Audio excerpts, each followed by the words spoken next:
All right, hello everyone. Peace of Christ to all. I hope my voice is clear.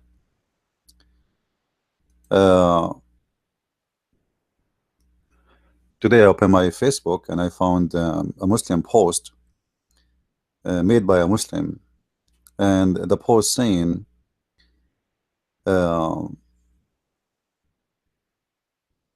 love Jesus. I would like to see the Christians posting and saying I love Muhammad."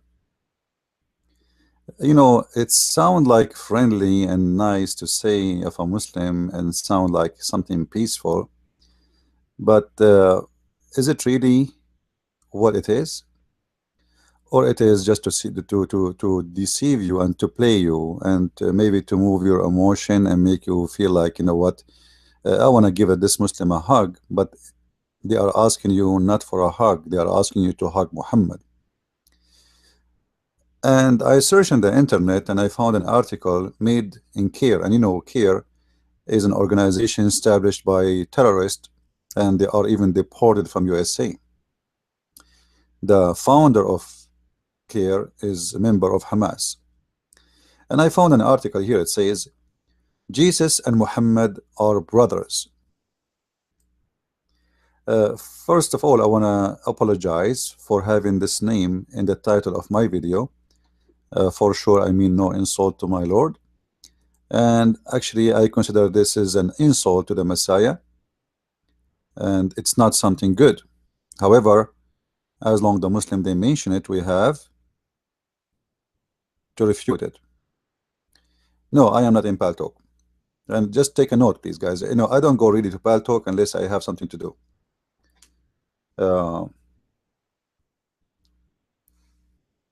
I'm not even fan of Paltalk. Because my experience with Paltalk, there's a lot of people there. They have mental issues, and a lot of weird people. You know, you don't know even why they are fighting you. You have no idea why even they hate you. You know, so Paltalk is not really my favorite place. However, I don't hesitate to use all kind of tools in order to deliver my message. So Paltalk is not for me. It's not, you know, Paltalk is a program for chat, and I don't do chat. I have a mission. I have something to say, and any platform will give me that opportunity. I use it. But I'm not really in favor of Paltalk. But Paltalk, for those who do not know, have a big section for porn. Maybe you do not know because maybe you never thought about it. So Paltalk is not really even a good program. You know, you have to be careful if you have kids at home and if you are using Paltalk. Anyway, this is not our topic. Subscribe to this channel, Christian Prince, and we have the other one, which is Arabian Prophet. I will post a text using Arabian Prophet name. Subscribe because soon we will start broadcasting there too. Here we go. It's my name, the Arabian Prophet, the other account. Be sure you subscribe for both, so whatever we start broadcasting, you will be informed.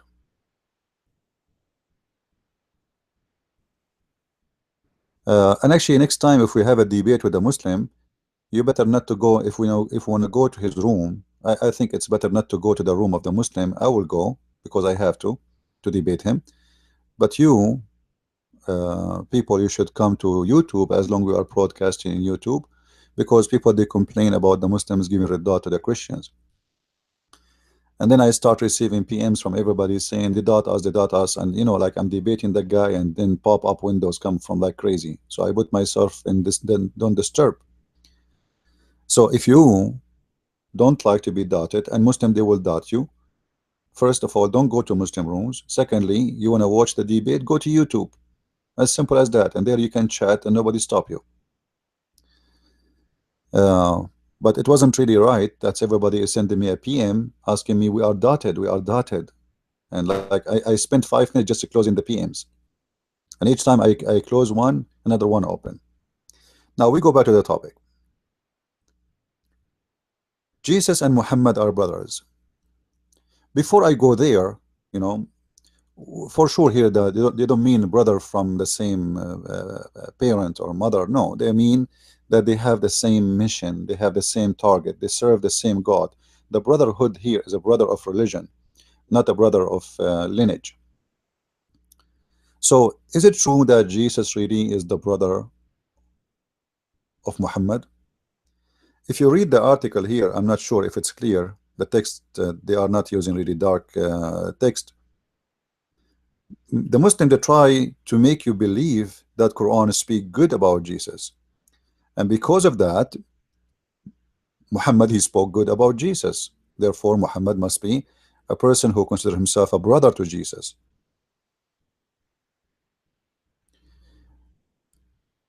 Once I have somebody in my door, and he knock at my door, and he have a badge, like an ID, and he says we are a sister company of etc. utility company, and we would like to see some of your bills. So I said, why a sister company need to see my bills in order to know what I have? Why you don't go your sister?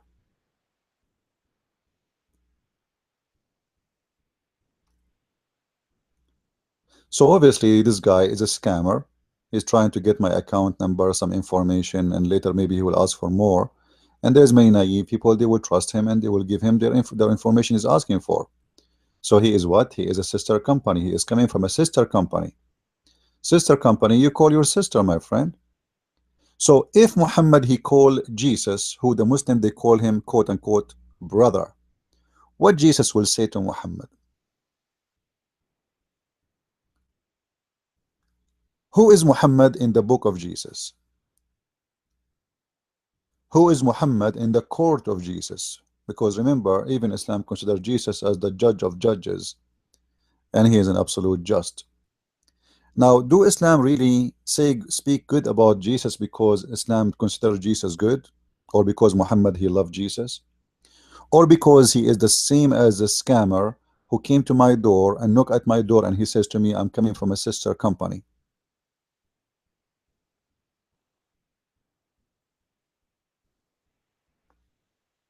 You know what I mean? If somebody want to scam you, he will not come to you and say, I'm a thief. If somebody want to fool you, he will not come to you and say, hey, I'm a criminal, I'm going to steal your credit card. He will not do that.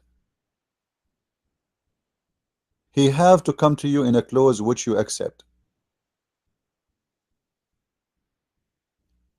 So Muhammad, he have no choice except to wear uniform. And you will see Muhammad, he changed his uniform. Sometime he is a Jew, sometime he is a Christian, sometime he is a Sabian. It depends who is the one he is talking to, because he's a scammer. And I will give you an example. Let us switch to Arabic.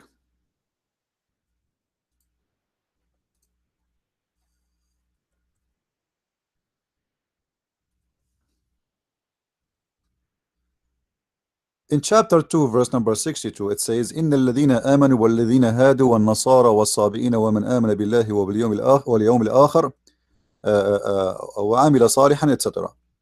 What this verse is saying exactly? Let us read and see the Muslim translation. Those who believe in the Quran, that's mean the Muslims. This is whatever you see between brackets, Muslims they put it there. It's mean it's an addition. It's not there. But he's trying to tell you what he meant. And those who follow the Jewish scriptures, and those and the Christians, and the Sabian, and any who believe in Allah and the last day, and work righteousness, shall have their reward with their Lord. Hold on. This verse is totally the opposite of the whole Quran. But in this stage, Muhammad, he was trying to play the scammer so he can get inside your pocket, inside your house, and he can fool you and say, I'm not against you. So look here, the collection of religions Muhammad he is putting together, or let us say the collection of beliefs. Whoever believe in the Quran, those are the Muslims. Then whoever follow the Jewish scriptures, those are the Jews. And the Christians, because we believe in the Jewish scriptures too. And here he add, and the Christians. But he did not stop here. He stopped with the Sabians. And that is exactly what I need to prove to you, that Muhammad is nothing but a scam. Because how the Sabians, they will go to heaven. The Sabians, they worship stars and they worship gods, not one God. Some they will say to you there is two kinds of Sabian, there is Sabian, etc. We know exactly Muhammad is talking about who. Sabians are Sabians. Actually, the Quran in different locations speak about the Sabians, but because Muhammad is an ignorant, he have no idea what he is talking about as usual.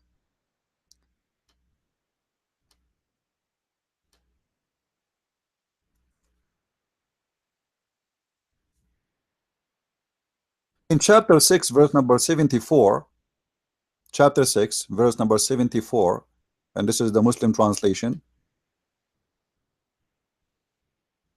This verse is speaking about the Sabians. What was the religion was around Abraham in the time of Abraham? We explained to you before, the Muslims they don't translate the word Azar because they think this is the name of the father of Abraham, but because they are stupid, they don't know that the word Azar means foolish. So Lu Abraham said to his father, foolish. The stupid Muslims think that Azar mean, or it's a name of his father, but it's not. So father Abraham, he said to his father Azar, which means he said to him, foolish, are you going to worship idols, gods? Huh? Those are the Sabians, according to the Quran. I challenge the Muslim to tell me Abraham, according to this verse, was talking to who? Aren't they the Sabians? So how the Sabians here, they are kuffar, they are people who worship idols, they are bad, and Abraham, he don't want them, and yet in different verse the Sabians will go to heaven. How this happen?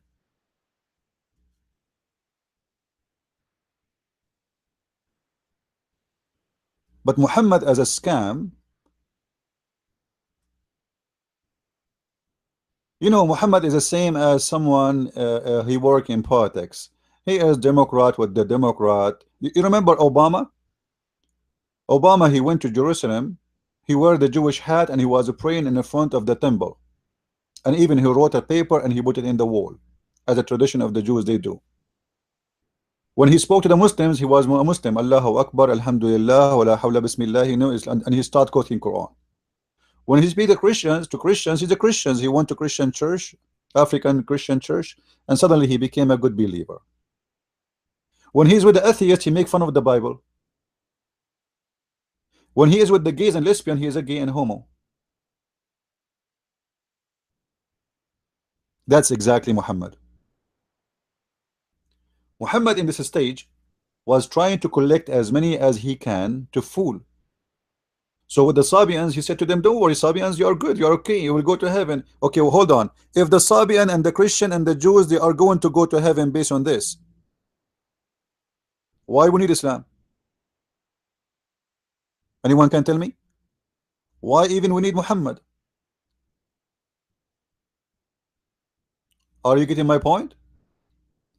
If this verse is accurate, and those look how stupid Muhammad is in this scenario, and those who follow the Jewish scriptures, don't the Muslims they say that the Jewish scriptures and the Christian scriptures are corrupt?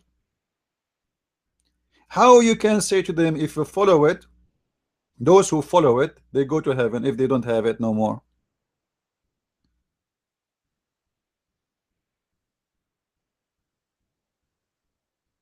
How this can happen?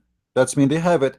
And this is why, if you remember, Muhammad himself, he took an oath in the hadith. If we go to the hadith,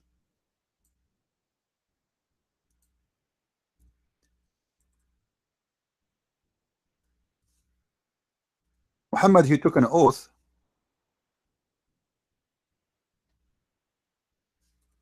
swearing in the Torah. Let us see if we can get the hadith here.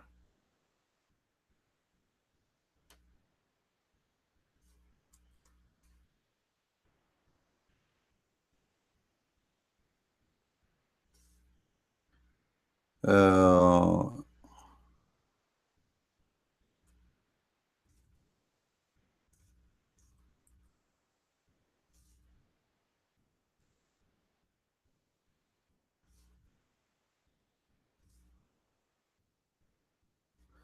anyway, you know the hadith. I will try to get in front of me in the screen. This search engine sometimes is not really too much accurate. Anyway, so Muhammad, he put his hands over the Torah and he said, I swear by thee and the one who sent thee. So Muhammad, he swear by the Torah, and he said, I أقسم بك وبمن أرسلك. He placed his hand over the Torah and he said, I swear by thee and the one who sent thee.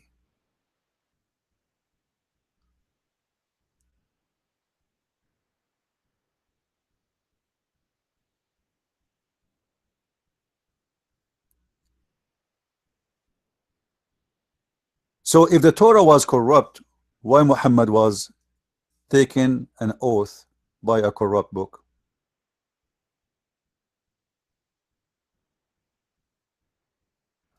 That's for sure a question Muslim don't answer, cannot answer. And actually, once in a chat room, there was a guy. He's you know, he's a very stupid. He said to me, "Oh, the Prophet was trying to speak nice to the Jews. The Prophet was trying to be nice to the Jews, which means the Prophet is a hypocrite, because you don't take an oath in a false book, and the excuse is to be nice."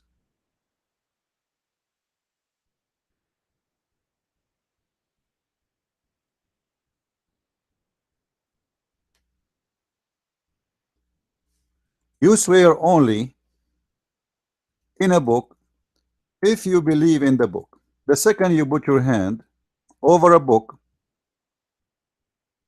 and you say, I believe in thee, I swear by thee, that's mean you believe in this book, and there is no way that your claims are accurate. If you go to any Muslim website to see how the Muslims answer this issue about Muhammad swearing by the Torah, they will give you the most funny answers ever you can imagine. I'm just trying to find the hadith. I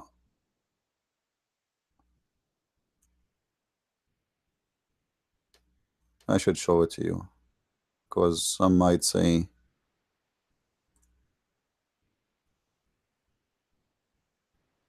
here we go.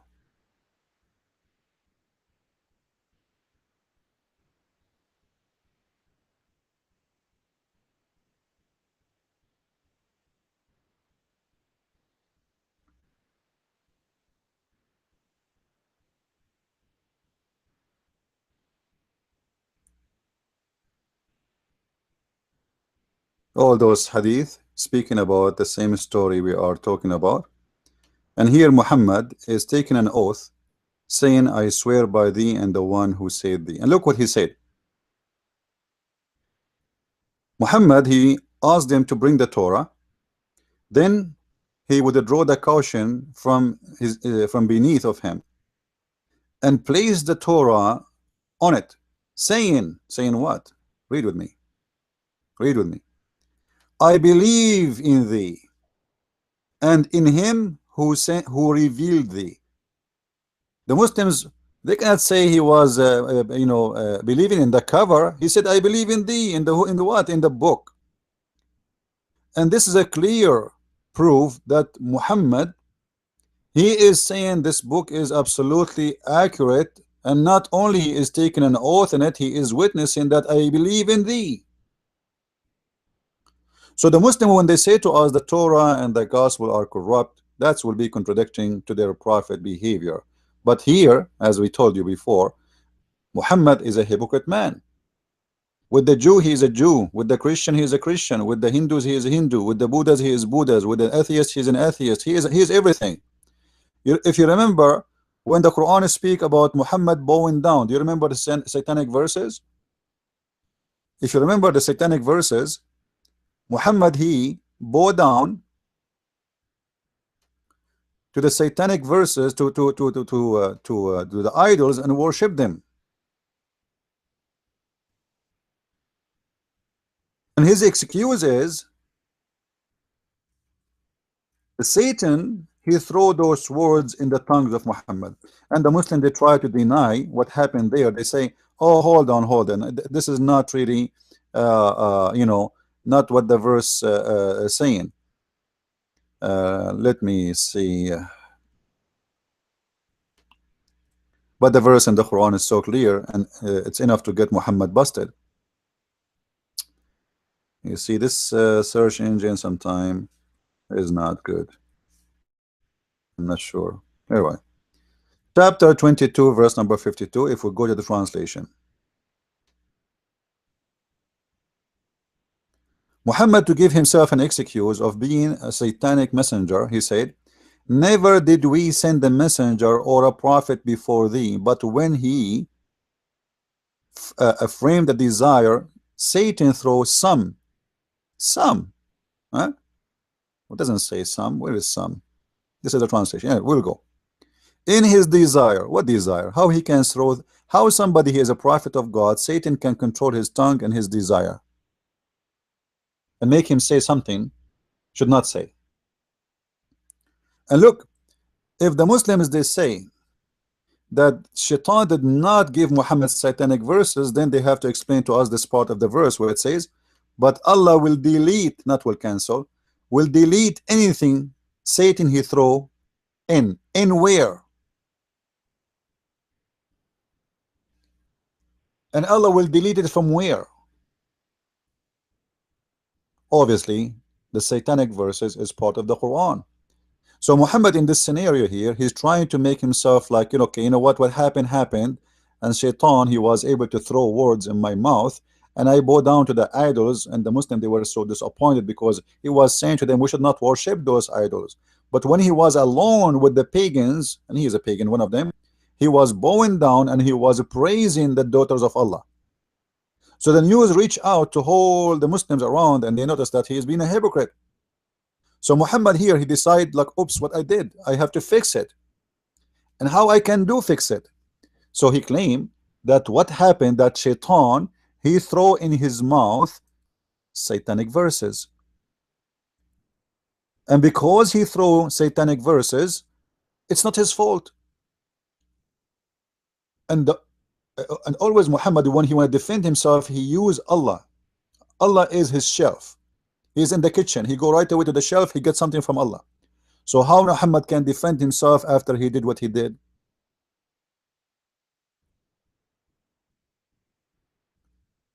So then he have to make a verse coming from Allah says, okay, don't worry, Muhammad is not the only one who received verses from Shaitan.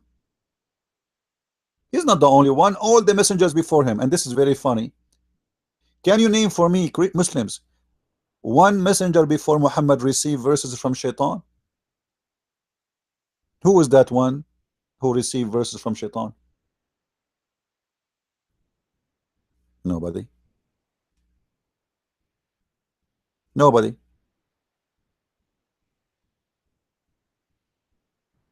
So in Muhammad, in order to defend himself and to wash his hands from being exposed and make himself like, I'm not guilty, it was Shaitan, he put some, something in my mouth, so Allah, he will take it off. But guess what? That will contradict the Quran in different place. In different place, the Quran says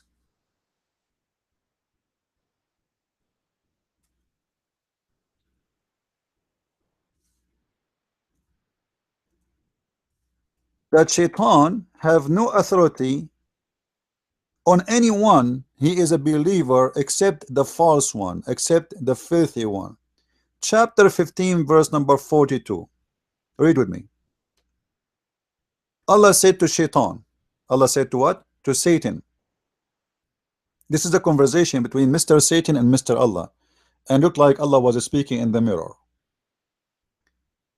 Allah said to Satan, forever, for over my servants, no authority shalt thou have, except such as put themselves in the wrong and follow thee.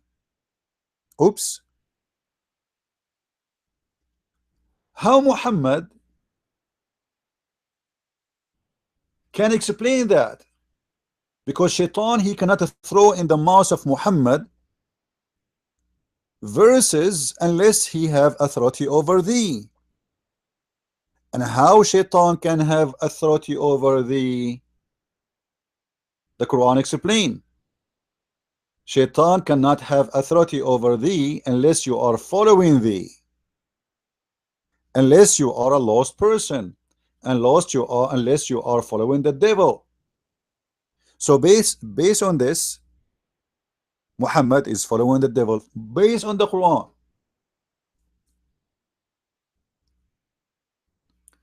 This is how funny and stupid Islam is. When the Quran admit that Shaitan, he throw in the mouth of Muhammad satanic verses. You can change the translation, by the way, if you don't like this translation. As I said, all of them I don't agree with them, but I use those scumbag translators, liars, just to prove my point, so Muslims don't say I'm making my own. And we did not send before you any apostle or prophet, but when he desired, the Shaitan made a suggestion. What the Shaitan he suggest to him? Did Muhammad follow or he did not? Yes, he did. Because if Shaitan he just suggests something and I did not follow it, that's, I do not need to cancel it. You see, Allah will cancel what Shaitan cast. That means Shaitan was successful in his cast. If, let us say, if me as a normal person, I'm not a prophet or anything, I'm not even, I cannot call myself good, I'm maybe less than any of you. If Satan, he tried to tempt me with something and he cast in my mind something, do God need to cancel it? I mean, if I did not obey Satan anyway, cancel what? What do you mean to cancel? How you can cancel something nobody follow anyway? Unless Muhammad, he took what Shaitan gave him and he practiced it. And actually all the books, Islamic books, confirm that Muhammad, he did follow the cast of Shaitan. And this is why the Shaitan was able to give Muhammad the verses, and then the Shaitan, the same Shaitan, now he changed his name. You see, Shaitan have two names. Sometimes he appear as Allah, sometimes he appear as Shaitan or Satan. So Allah now wanna make us relax, because Muhammad get exposed. Muhammad, he bow down to the idols. Muhammad, he is praising the three daughters of Allah. Muhammad, he's asking the three daughters of Allah to do intercession. So now Shaitan, or Satan, he changed his uniform, he came back as Allah, and he says, okay, don't worry about what Muhammad did and what happened to him. This is normal to happen. All prophets before him, they have the same problem. Shaitan, he cast in their mouth words. Okay, don't worry, I'm going to cancel it. Question to the Muslims: what Allah cancel from the Quran? Another way, satanic verses Allah cancel. As long as the Muslims agree that Muhammad was under the influence of Shaitan and he cast in his mouth satanic verses, and Allah says, I will cancel it. Okay, what he cancel? How we know what Allah will cancel? Why Allah don't say to us what he exactly will cancel? And how we know that this verse itself is not coming from Shaitan? Because if Shaitan was able to throw in the mouth of Muhammad verses, he can throw this verse too. Just to make you relax, says, okay, whatever Shaitan he throw, I'm going to take it off just to make you relax. What is our guarantee that this verse we are reading in front of us on the screen itself is not made by the devil? Now, going back to our topic about Jesus being the brother of Muhammad. Based on what we showed you, Muhammad himself, from his own words, he did judge himself and he exposed himself to be a false prophet. Because of the Quran, and this is the mouth of Muhammad saying those words, that Shaitan have no authority over any man unless he follows Shaitan. So how Shaitan was able to control Muhammad and throw in his mouth verses and satanic verses and even make him bow down? In the same time, you will see Muhammad, he admit in the hadith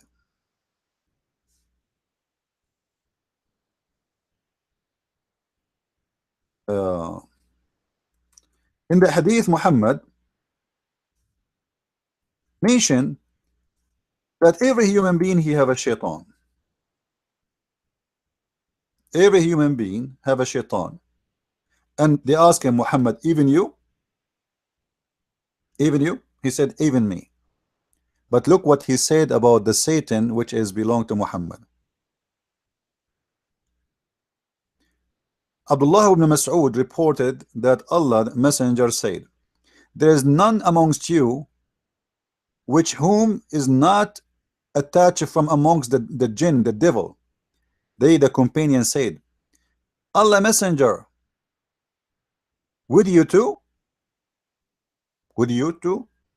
Thereupon he said, yes, but Allah helps me against him, and he command so I am safe from his hand, and he does not command me but to do good.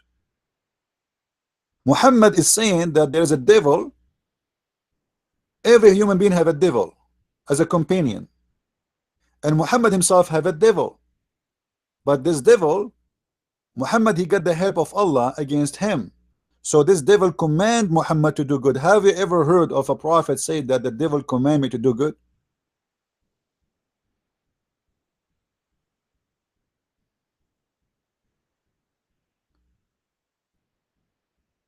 Since when? The devil is command. Look what he's saying. This is not my words and this is not my translation. Look what it says.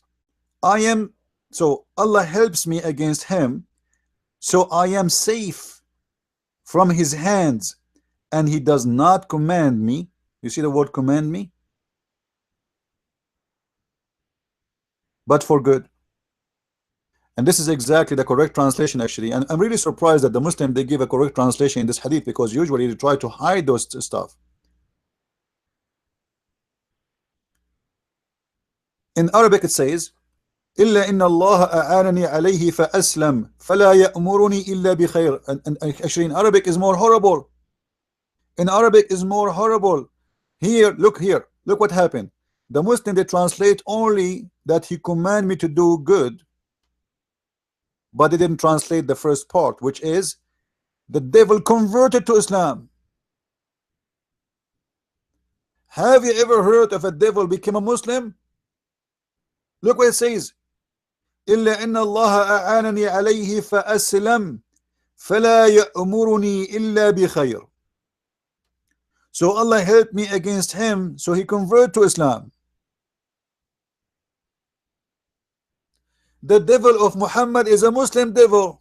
He is a devil, yes, but he's a Muslim. Do you see the madness? I saw in YouTube a cow saying Allahu Akbar. I saw a dog saying Allahu Akbar, which is very funny, stupid, you know. Those Muslims are obsessed. I saw in YouTube a guy, he opened a watermelon, it's saying Allahu Akbar, which means converting to Islam. And now the devil is converting to Islam too.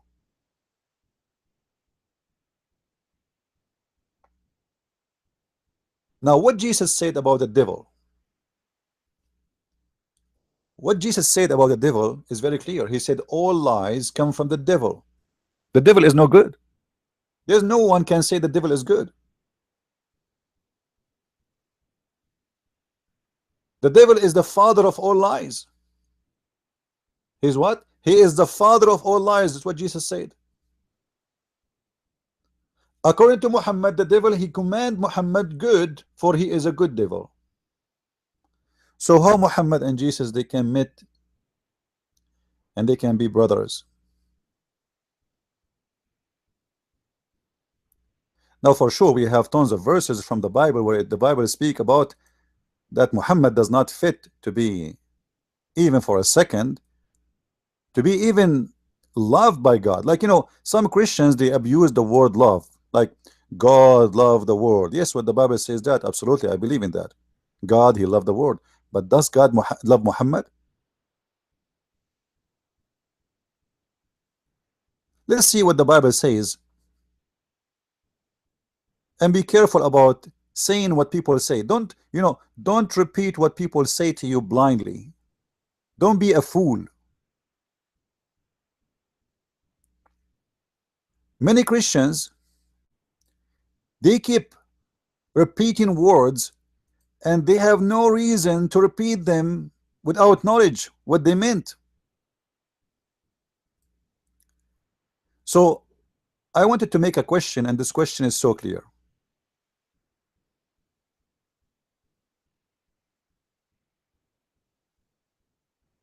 Does the Lord love everyone, including Muhammad? Based on the Bible, no. But obviously, people don't want to see what's happening. People don't want to see and want to read. They want only to read a verses they like, and they ignore the other verses which they don't want to talk about.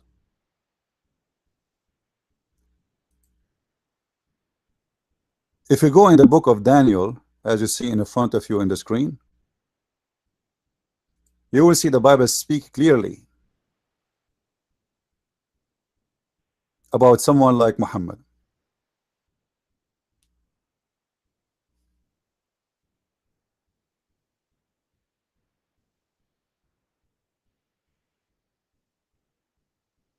Did Muhammad kill Christians?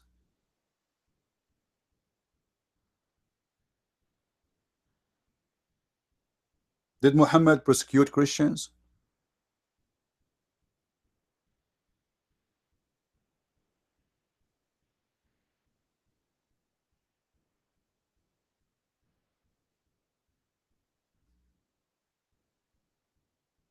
Did Muhammad say in the Quran in chapter 9 verse 29, fight those who don't believe in Allah from the Christians specifically and the Jews?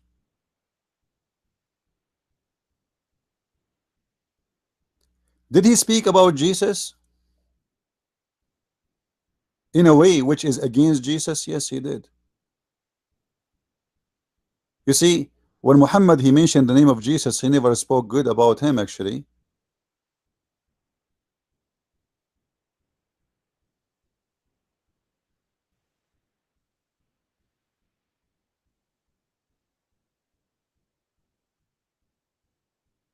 Muhammad,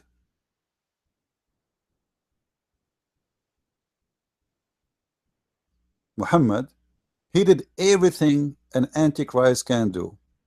And one of the most important things an Antichrist can do is this.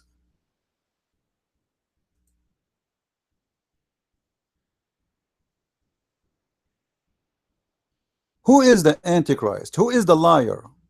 Who is what? Who is the liar? Who is the one is calling the word liar? Like when we speak about the liar, who is the liar here? Who is the one deserve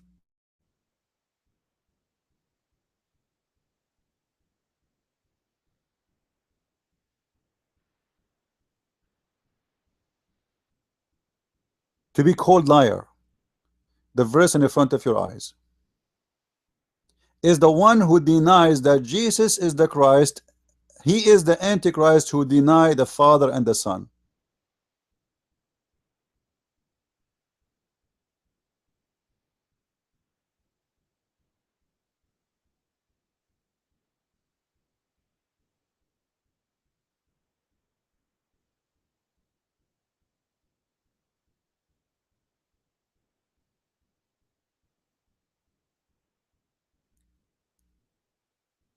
Isn't it clear? Does Muhammad deny that Jesus is the Christ as the Son of God? You see the sentence in the front of us here is very clear. If Muhammad he said that Jesus is the Christ is not enough. He have to agree that the Christ is the Son of the Father. So who is the liar? It is him who deny that Jesus is the Christ. He is an Antichrist who denies the Father and the Son. And this is exactly what the whole purpose of Muhammad religion is, to deny that Jesus belonged to the Father and he is our Lord in the flesh. This is the whole purpose of Islam when it's come to Christianity. So does the Father, does our Lord love Muhammad? Absolutely not. Who is the liar according to the Bible? It is the devil.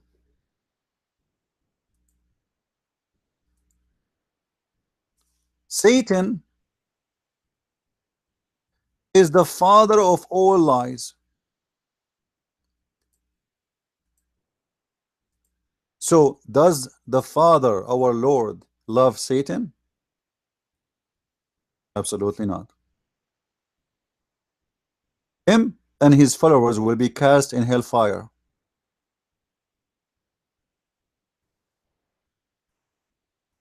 So when some Christians say that the Bible say that the you know go and like the Father he sent his son because he loved the whole world. Yeah, he loved the whole world to give them opportunity to be saved. This is what love here is about. Love here is about he loved to save you. But what about someone he is himself a deceiver and he deceived millions of people?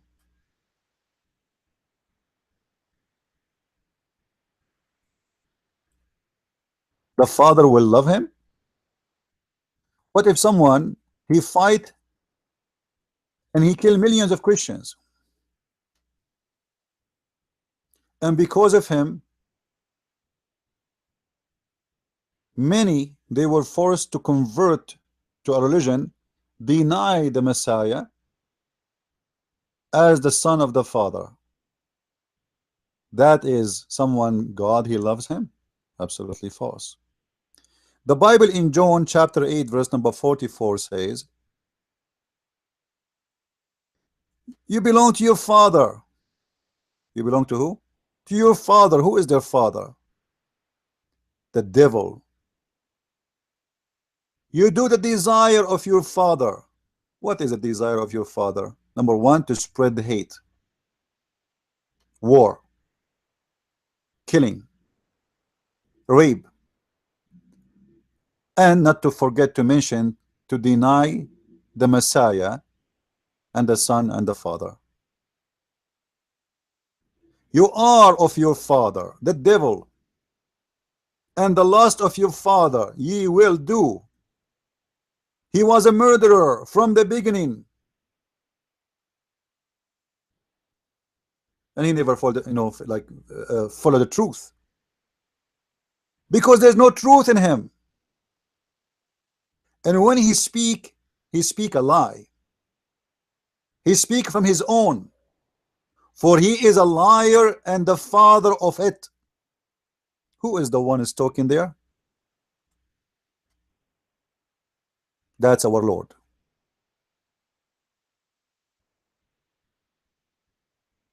That is specifically our Lord, not someone else.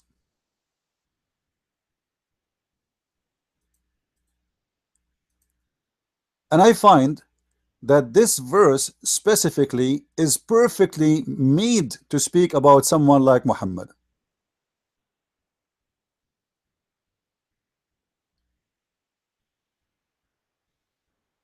Because Muhammad, he have no truth.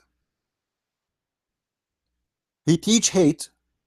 Like if we go to chapter 5, verse number 15, what Muhammad he say in that chapter? I will spread hate and enmity between the Christians. Specifically, you believe it? I will spread hate and enmity between the Christians. Why someone he claimed to be coming from God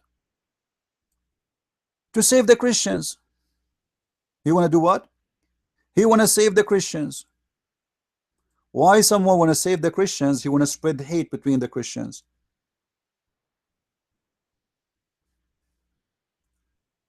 How this can happen? What is the purpose of salvation of spreading hate between the Christians? Is that will save them? No. Is that will make them hateful? Yes. Is that will make them good? Absolutely not. So what the purpose of spreading hate between the Christians? What is Allah trying to accomplish by spreading hate?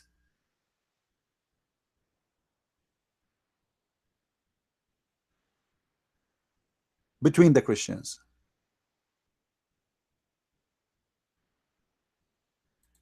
I challenge any Muslim to tell me what the purpose, what for, how this can happen. For a very simple reason. For Allah is the father of all lies. And because he is a liar, he loves to spread lies. How people they can hate each other? Exactly. How I can make someone hate his brother? Like what? What I will do exactly?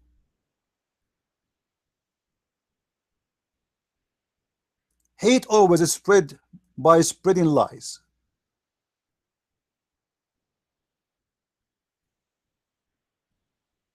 Truth does not bring hate. Unless I make two people, like spread lies between them, say this guy he want to kill you and this guy want to kill you, so each one of them they will go against each other and they will kill each other.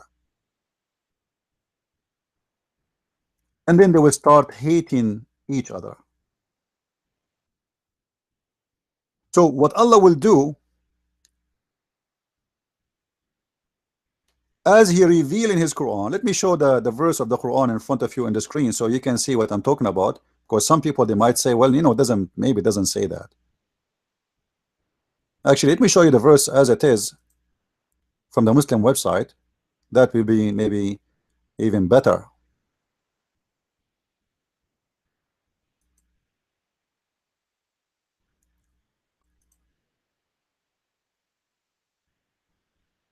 From those two who call themselves Christians, we did take a covenant, but they forgot a good part of the message that was sent to them. So we string them with enmity and hatred between one another to the day of judgment. Hold on. I challenge anyone he claimed to be a Muslim to explain to me what is the wisdom of stringing someone he is lost. Supposedly those Christians are lost, right? Okay, we will go with you. What is the purpose of stringing people with hatred?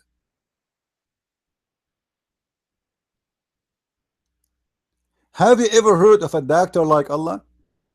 You see, when you go, let us say you are a person who have, the Muslim, they say we have Islamophobia, right? Don't they say that?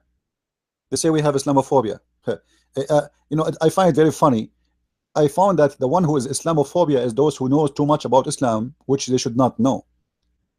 The second you know how dangerous this cult is, they call you Islamophobia. As long you are a stupid fool who know nothing about it, you are a good guy.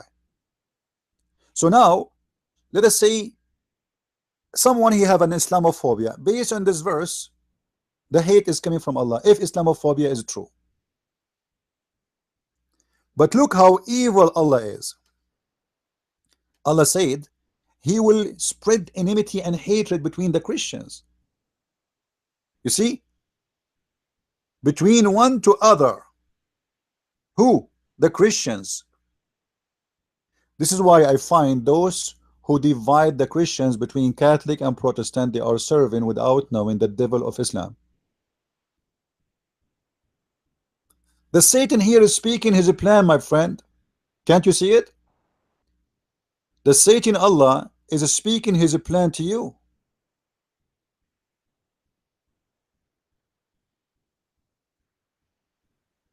The Satan of Islam, Allah is saying to us exactly what he will do between the Christians. So when you fight your brother in Christianity, you are exactly serving the devil Allah.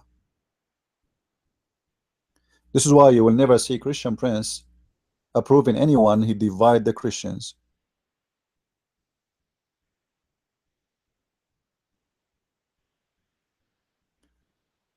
Muslims, they go to chat rooms, they go to a Protestant room and they play Catholic.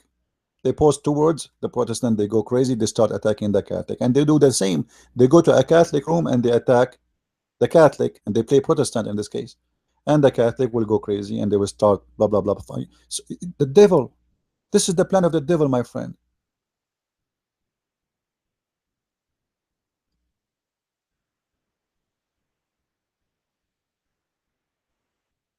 A true Christian, he don't need to agree with someone is wrong, regardless if it's a Catholic or not. But don't fight and don't serve the devil and don't say lies about them, because then you are a liar. Like I saw a scammer liar. He was saying that the Catholic is the one who established Islam. They are the founder of Islam. But the fact, nobody fought Islam as much as the Catholic. Who is the crusade? Who is the crusade? If the Catholic is the one who founded Islam, who is the crusade then? Madness, stupidity. I saw one from the Seven Adventist cult saying that the Catholic, Khadija was a Catholic. You believe it? And she was a Catholic nun. And Khadija, she have 3 husbands, you idiot. She have tons of kids. She have a truck of kids. Those people, they are serving Allah, spreading lies between us as a Christian so we can be divided.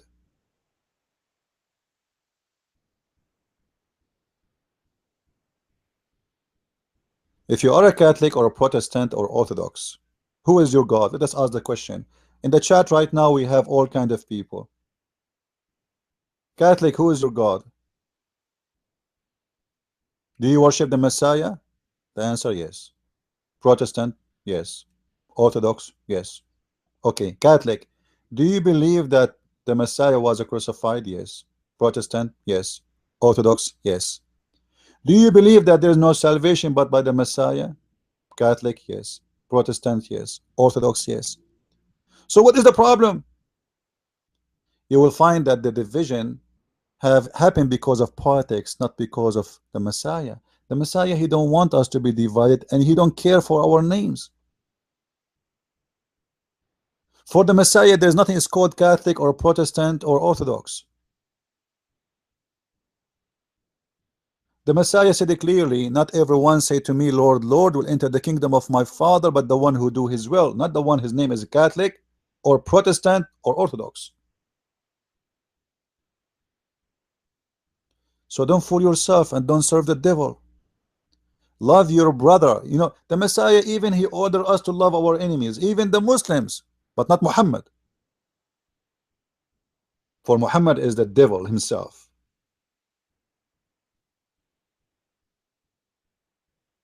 So you teach in your church that you should love Muslims, but you don't teach in your church that you should love the Catholic or the Protestant. That's a shame. We as a Christians, we've been ordered to love everyone except the devil. And Muhammad is the devil. And the proof is in the front of your eyes. Because if Muhammad is not from the devil, he will not say such a thing in his Quran. And we know that he is the one who's making this verse. He will spread hate and enmity between the Christians. This is the plan of the devil. This is not the plan of someone is good. He have a good heart, or he have a good will, or he's trying to save humanity from hatred. Can we save humanity from hatred by spreading hatred? No.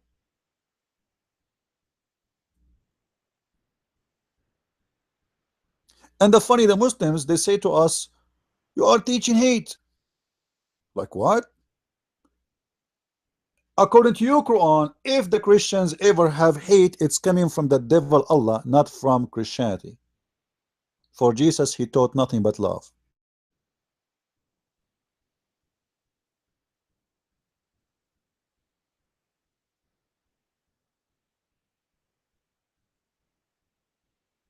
That is the message of Islam, my friend. It's in the front of your eyes. In the same chapter 551, look how evil this devil Allah is. The same chapter, we are in chapter of Al-Ma'idah, which is chapter number 5. Look what he said. Oh, who you believe, take not the Christians and the Jews and the Christians as your friends or protectors. Have you ever heard Jesus saying, don't take someone, don't talk to someone, don't be nice to someone, don't be hate someone just because he is not a Christian, he is not for? That's absolutely false. That's a very hateful teaching. If you cannot take me as a friend or a protector, what you will take me then? The answer is very simple. They are the enemy.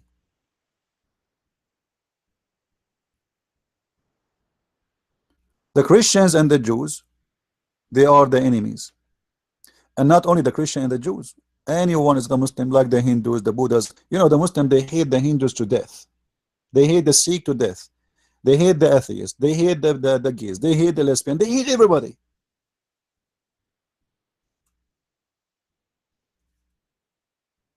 Because this religion is born of the devil. It's based,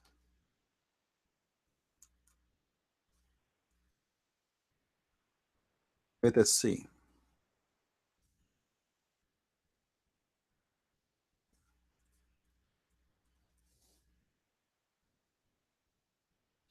In chapter 60, verse number 1, look what the Quran says. Oh, who you believe, take not my enemies as your friends. Hold on, hold on. Someone will take you as a friend. Allah have an obligation. Allah have a problem here. Those, and this is a proof that Muslim, when they say to you, well, those people, they want to kill us, how we can take them as a friends? This is false. Look what it says. Oh, who you believe, take not my enemies as your friends. How they want to take you your friend if they are an enemy? They are the enemy of Allah, not the enemy to you, which means they reject Islam. That will make them an enemy. So Muhammad is saying, take not my enemy, not your enemy. They are not enemy to you, they are friends to you. Take them not as a friends or protectors, offering them your love. Do you see it, guys? Do you see it, or I'm making things up? People in the chat, do you see what I'm saying? What I'm reading? This is not my Quran. This is the Quran of the devil himself, Muhammad, the creator of the Quran. Oh, you believe, take not my enemies and yours as a friends, offering them your love. You cannot offer love. Islam cannot offer love to anyone. He is not a Muslim.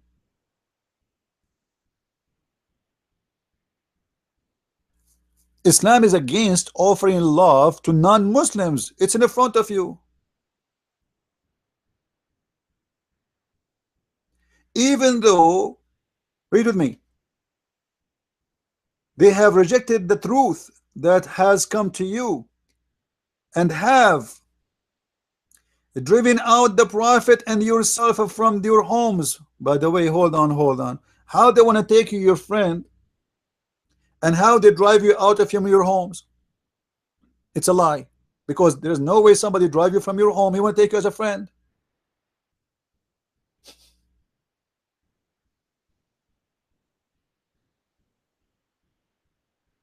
It doesn't make sense. Somebody kicked me out of my house. Now he want to take me as a friend. And by the way, the story of Muslims being kicked out of their houses, it's an absolutely false.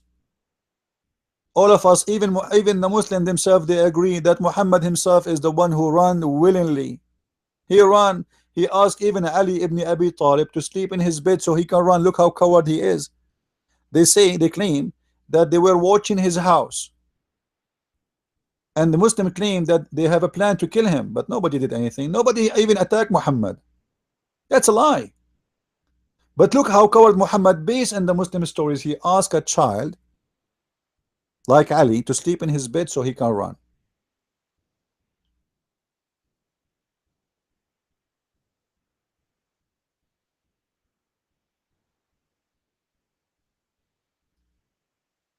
This is Islam.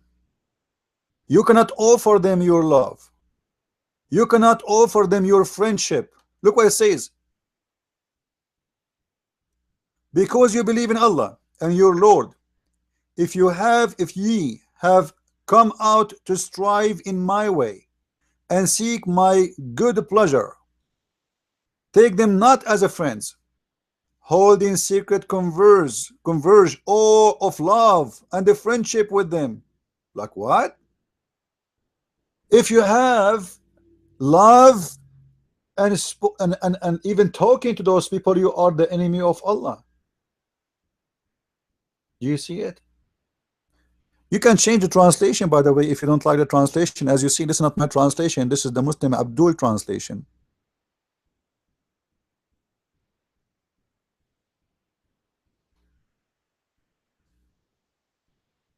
Choose any translation you wish. All of them, they are false anyway. As you see, the Quran is full of this garbage of hate.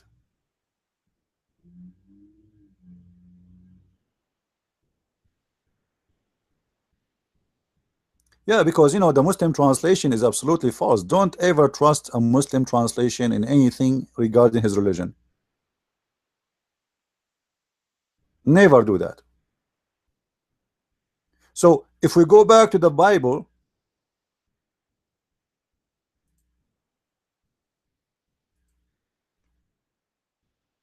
I want people to remember this verse because this verse fit perfectly with Muhammad. Muhammad spoke of teaching hate against the Christians. He want to kill them, chapter 9 verse number 29, and the Jews too. He promised the Muslims that if you go and kill the Christians and the Jews, Allah will make your penis endless. And that alone is enough to prove that Muhammad is a perverted minded devil man. He promised them endless number of virgins for every 40 days of fighting for the sake of Allah. 70,000 virgin for every 40 days you fight for Allah. So imagine if you fight for 10 years, how many billion women you will have in your bedroom. And that's absolutely proven to us that not only Muhammad is not a brother of Jesus, which is an insult to us to say so, he is an antichrist by teaching, not necessarily as a person. Because remember, there's an antichrist and there's the antichrist. Anyone who denied the Father, the Son, is an antichrist.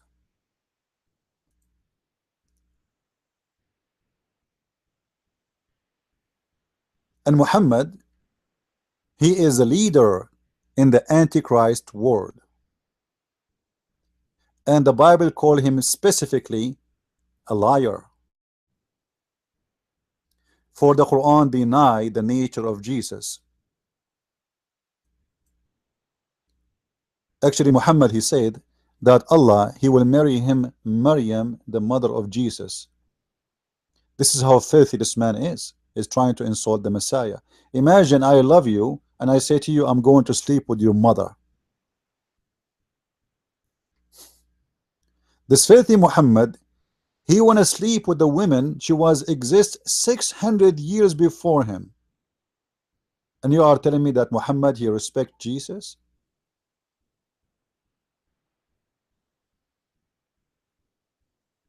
Is that how much respect Muhammad he have? And not to mention that not only Muhammad he mistaken in understanding Christianity because he is a liar and he's a false person, even he mistaken the nature of Jesus according to Christianity. As an example, Muhammad he think that the Christians, they believe that Jesus and his mother is part of the Trinity. And for sure, this is false. If we go to the Quran in chapter 5 verse number 116, let us go there.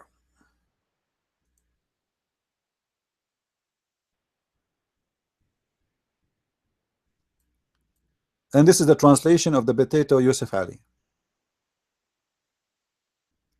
And behold, Allah will say, O Jesus, the son of Mary, did you say into men worship me and my mother as gods instead of Allah or beside Allah? Like what?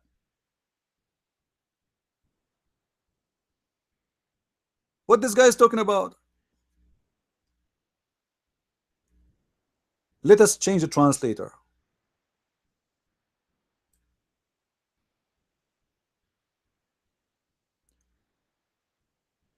And remember, between two brackets, when Allah will say, this doesn't say will say, this is guy so stupid. This translation is so stupid because this is the verse in the Arabic is coming in the past, not will say, you idiot. What a dumb translator. In Arabic it says وَإِذْ قَالَ اللَّهُ. Qala, it's a past tense. It's not the future. Dumb Muslim trying to translate. Look like he was using Google maybe. Let us go to Shakir. And look again. And when Allah will say, like where it says when Allah will say, it says he said. Unbelievable.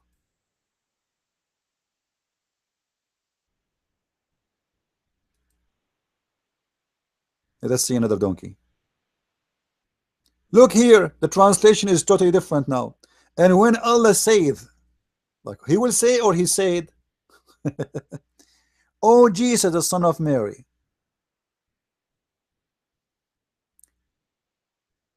This guy, he put the word beside Allah. Beside Allah. The Quran doesn't say that. The Quran says min dunillah, instead of Allah. I mean, can you find me one Muslim translate the Quran and he is not being a donkey? Not even one. For very simple reason, none of those who translate the Quran are an Arab. You believe it? Yusuf Ali, Muhsin Khan, Potato, Tomato, all of them, they are not Arab, but yet they are translating the Quran from Arabic to English. Thank you for the computers and the software. So what the Quran teach, that the Christians believe that Jesus Confess in front of Allah, saying, I did not tell the people to worship me and my mother as gods. Now can you name for me one Christian sect worship Mary as God? Some will say to you, well, the Catholic, they pray into Mary. That's false. That's false. What the Catholic they do, they ask Mary to pray for them. They don't pray to Mary. How many of you ask your friends to pray for me? Like you say, pray for me, please.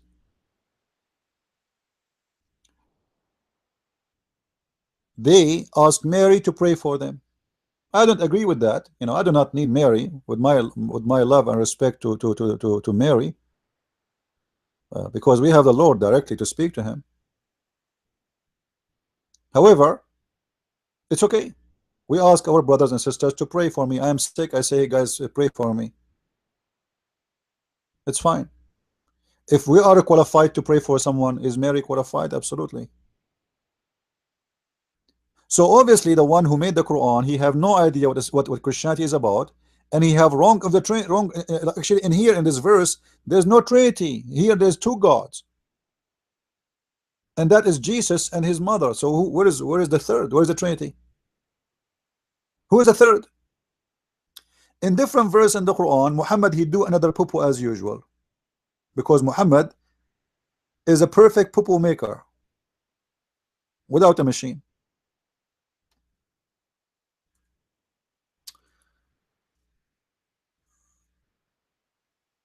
In different verse, the Quran claim that the Christians believe that the Messiah is Allah.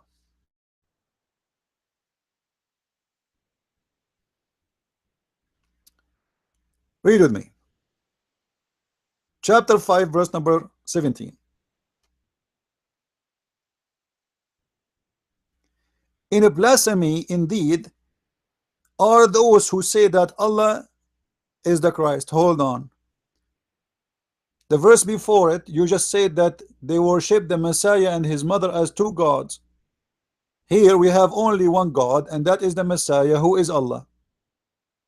What happened to the Trinity, and what happened to Mary?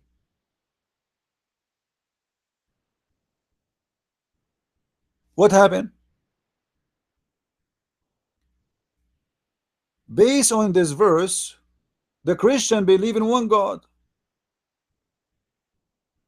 And the only stupid thing Muhammad he said that we believe in Allah. We don't believe in Allah anyway. There's no Christian who say that Jesus is Allah.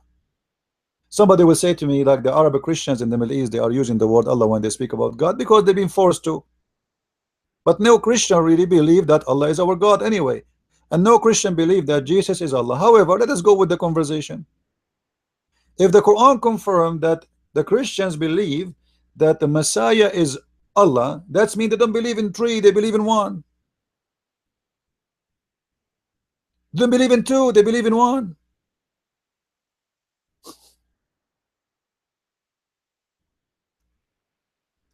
And look how Allah he proved that he is the Messiah is not him. He says, well, if Allah he want, he can destroy Christ.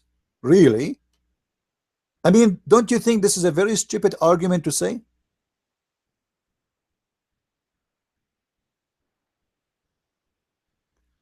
Let us say the Christians wrongly they are worshiping the Messiah. Why Allah says, if I want, I can destroy the Messiah? What the Messiah did exactly? Did he do any guilt to say such a statement? This is very harsh statement. Why you want to destroy the Messiah? A Muslim he might say to you, this is a statement to confirm the ability of God to destroy the one you worship. Well, still this is not an excuse, because why you want to destroy a prophet to prove to me that he is not God? Is that the way to prove it? What about you destroy Muhammad to prove to me that Muhammad is just a human? Just 2 days ago we were debating with the Shia. The Shia believe that Muhammad and his family they are made from light. So what about Allah? He destroy Muhammad and his family and make them shish kebab so he can convince us that they are not light, and make them dust, and then we will see that they are dust, and then they will be will believe that they are not really from light. That's stupid to say.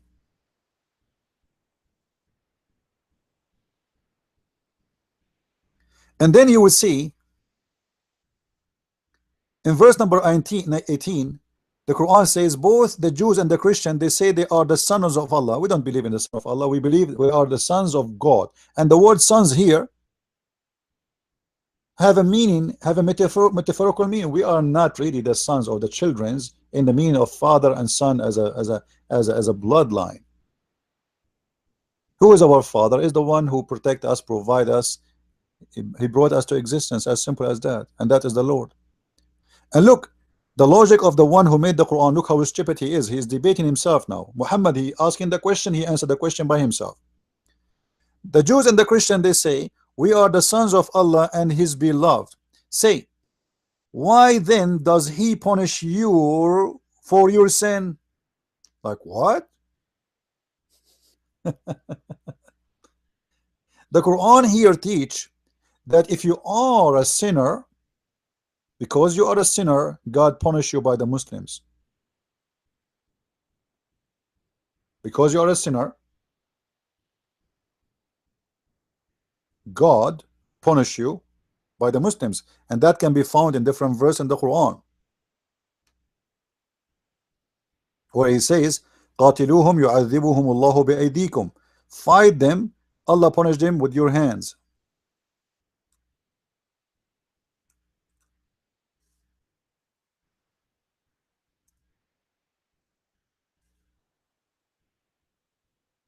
All right. Chapter 9, verse number 14. Fight them, Allah punish them by your hands. So what Quran teach, that Islam is a punishment for those who don't believe in Allah. But according to the different verse, that verse we saw before, because of your sin, Allah punish you. The fact, I agree with this verse. And I will tell you how I agree with it. I agree that when people, they leave God, God don't protect them no more. This is why I believe that Islam is curse on those who don't follow God no more.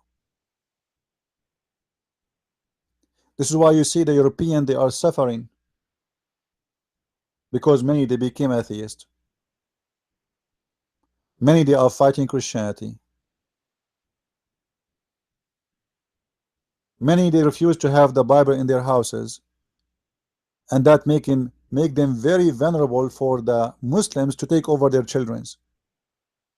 There's a vacuum in the house. The house is empty. God is not there.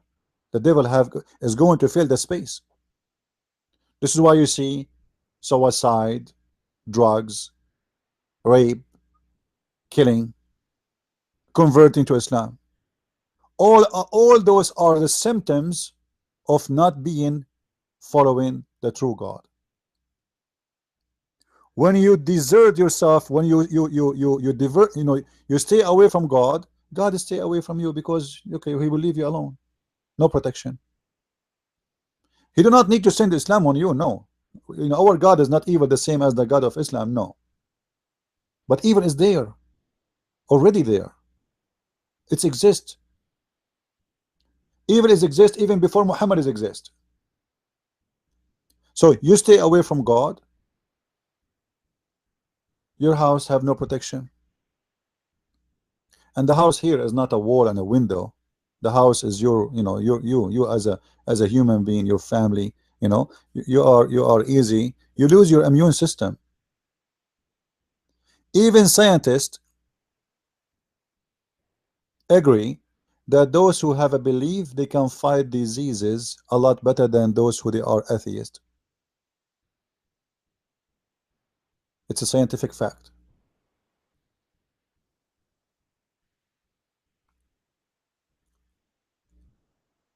Based on this, if if Muhammad is the brother of Jesus, why Muhammad wanna kill the Christians and he wanna punish them by the hands of the Muslims?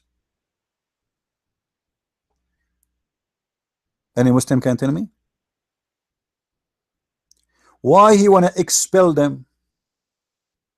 Why he want to torture them? Muhammad, he said, I'm going to expel the Christian and the Jews from the Arabian Peninsula.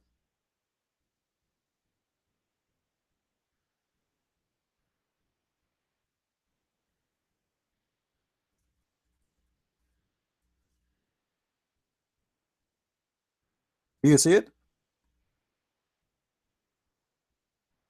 Muhammad, he said, narrated Ibn Umar ibn Khattab, he said that the message of Allah said SAWS, which mean shish kebab, aftermarket, waste, sewage. I'm not sure what said.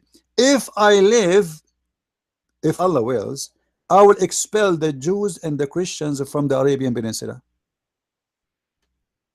This is genocide.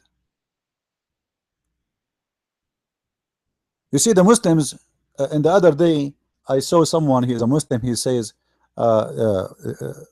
Christians are criminals. Who is Hitler? The fact, who fought Hitler is the Christians, and you Muslim, you took his side and you fought in his army. Isn't it the Muslim from Bosnia and Albania and the Ottoman Empire and from everywhere they joined Hitler in his war? You forgot?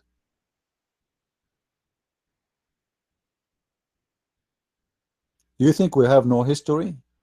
You think we don't read? Muhammad is the first Hitler in the old history. You see, Alexander the Great, when he occupy, he don't expel people. He occupy, he bring his army, he tried to live with those people and try to make them citizen, to spread his empire. Muhammad, look what he said. If I live, if Allah wills, I will expel the Jews and the Christians from the Arabian Peninsula. Is that a prophet who is going to spread a message of peace? You expel them from their houses. Why? Why? Is that a merciful act? Is that a nice act? Is that a God teaching?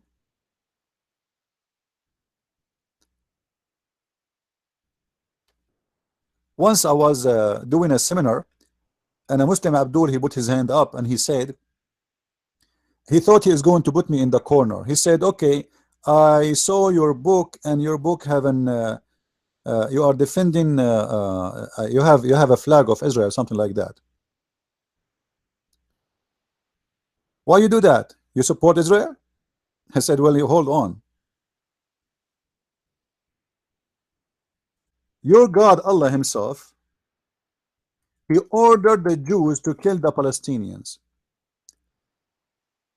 Do Allah support the Jews?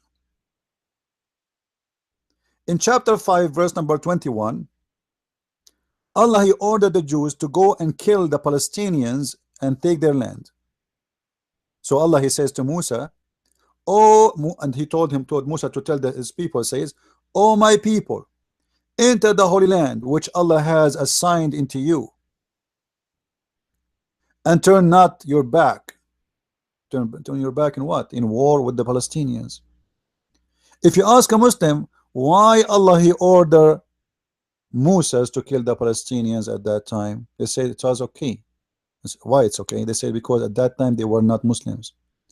At that time we can kill them, they are not Muslims. Islam is peace, my friend. Islam is peace.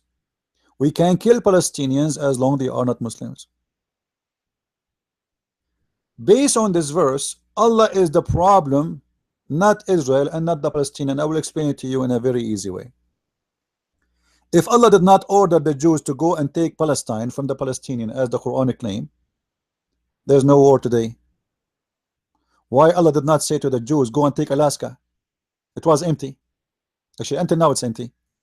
Like the total population of Alaska, I think not even 500,000. Why Allah did not tell the Jews go to a place where nobody live? The Arabian Peninsula is empty. The desert of Syria is empty. There's many places. Why Allah told them to go and take that place? Based on the story in here. and this place have a Palestinian. And here I have additional question, which is very important. Do Allah knew that one day the Palestinians, they will become Muslims when he ordered the Jews to go and kill them? Do Allah knew that because of this stupid order, he will make a war between the Jews and the Muslims and the state of Israel? Do Allah knew? Absolutely he don't.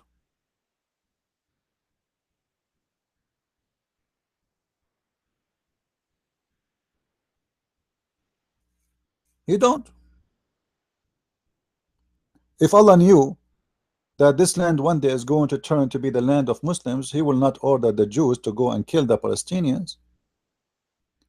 Same time, what is the excuse to go and kill them, to take their lands? Why Allah assigned the land to them?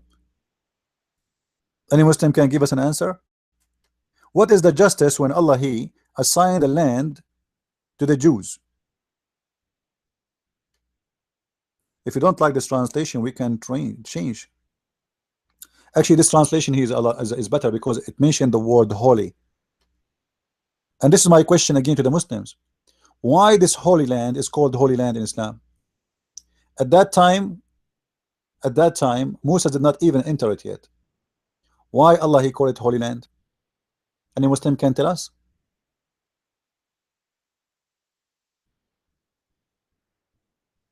Why it's holy land? There was a Kaaba there. What make this land holy? Any Muslim can tell me? If you want to tell me because Muhammad he went there in the top of his horse, this is long before this happened, supposedly in top of his donkey. This is in the time of Moses. Why it's holy? Any Muslim here?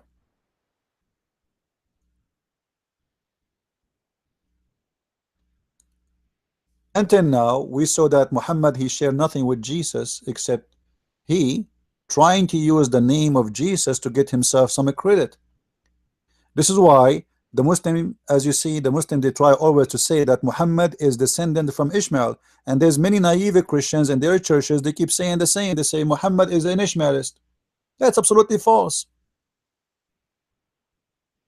Ishmael is the son of Abraham. Abraham is an Aramaic. His wife, she is Hajar. She is an Egyptian. The son is an Arab. Imagine I went to China and I marry a Chinese woman, and then I say I'm the father of the Chinese. That will be the most stupid ever thing you can even hear.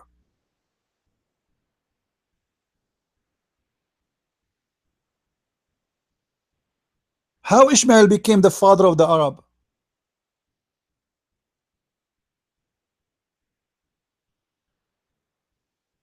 By the way, the Arab are not even an ethnic, and I explained that before in a video. Arab is a people who live in the desert, have nothing to do with any ethnic. Whoever live in the desert in the old Semitic language, they call him Arabo or Araba, like in the Hebrew Arabo, which means like the Bedouin. This is exactly what the Arab are. It's not really about an ethnic. This is why when you see today, you see Arab, you might see someone he have darker skin, someone he have blue eyes, they call him Arab. Someone who live in Iraq, they call him Arab. Someone who live in Syria, they call him Arab. Someone live in Egypt, but those are different ethnic. Egyptian are not Arab, they are African. Moroccan are not Arab, they are African. African are not Arab, unless they are people who live in the desert, and that's what it's meant.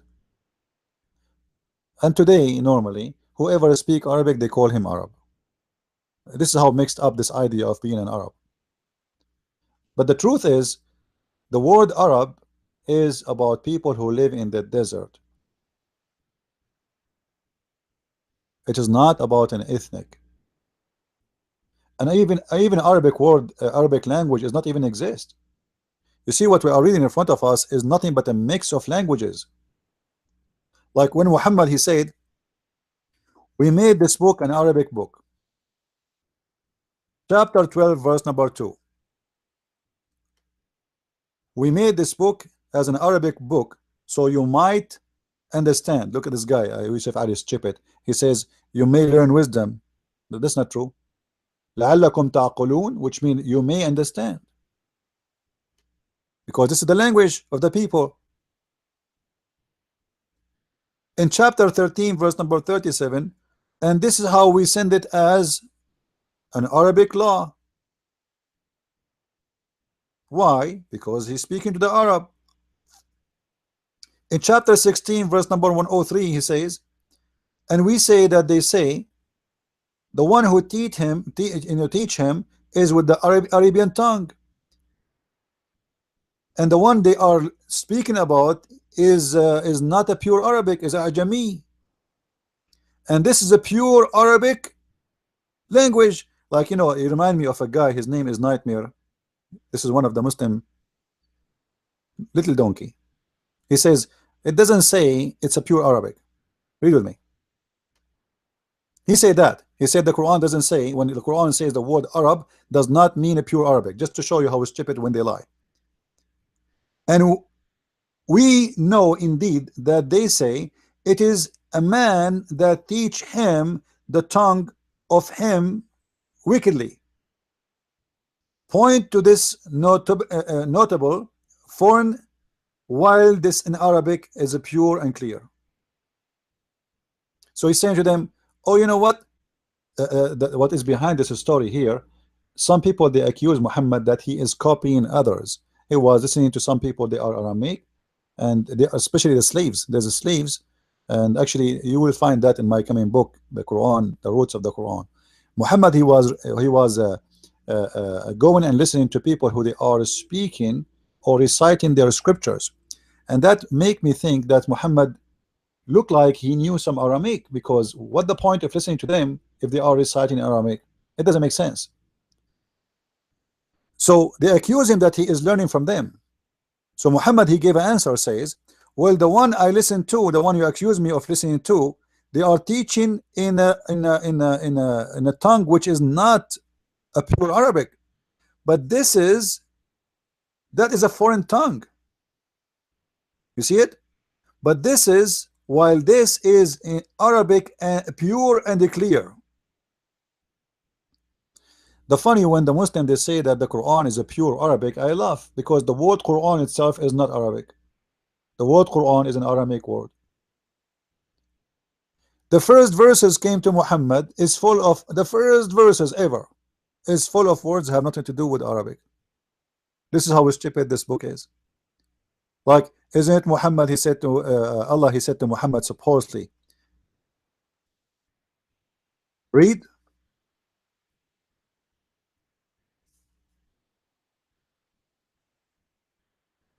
Chapter 96, verse number 1, 2, 3, 4, etc. It says, and look at the funny translation here, because Muslims are confused. When Allah says to Muhammad, Iqra, he meant proclaim or he meant read. The fact it cannot be any of them, because proclaim, Muhammad, he have no reason to say I cannot proclaim. That would be stupid. And if he's saying read, Muhammad, he have no reason to say read. Read what? Because did he give him something to read? Actually, let me grab this verse for you. Hold on. Do you remember in the Old Testament, in the book of Isaiah, where the Bible speak about someone and God, or a group of people, God, he said to them, read, and they say we cannot read?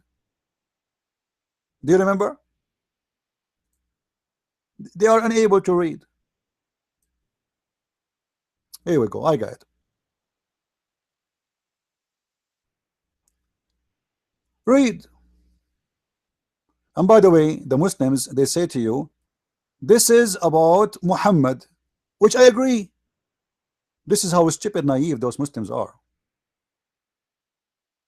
They say this is about Muhammad. In Isaiah 29, verse number 12, and I believe that Muhammad was, as an ignorant, stupid person, he thought he can quote this and make it is about him, but because you do not know that this is about the false prophets,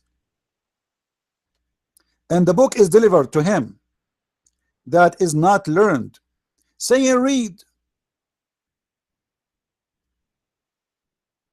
this. And then he answers saying, I pray thee. And he says, I am not learned. Do you notice where this story is coming from? Is the text clear? Is the text clear, or should I make it bigger?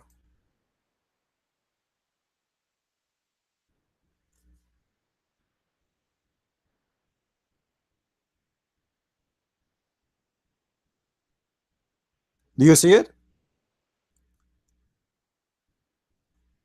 In the chapter 96, when Muhammad received Quran first time, an angel came to Muhammad and he started squeezing him, and he was saying to him, read. And then he said, I cannot read. The stupid Muhammad is quoting from the book of Isaiah because he thought that will fit with him. And I absolutely agree. It fit with him perfectly.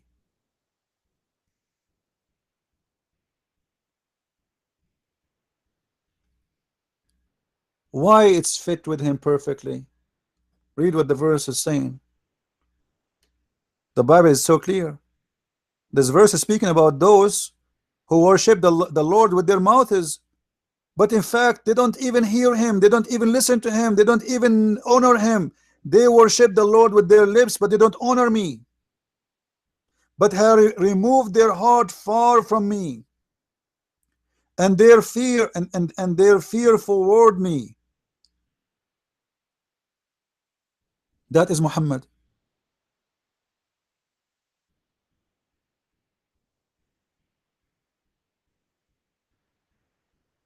That is Muhammad. What the Bible is saying here about I am not learned, it's mean I can't understand it. It's not really about being a person who knows how to read, how to write. It's mean this book is sealed for me. I cannot understand it because they are hypocrite, because they are worshiping the Lord with their mouths and their tongue, but they don't believe in him.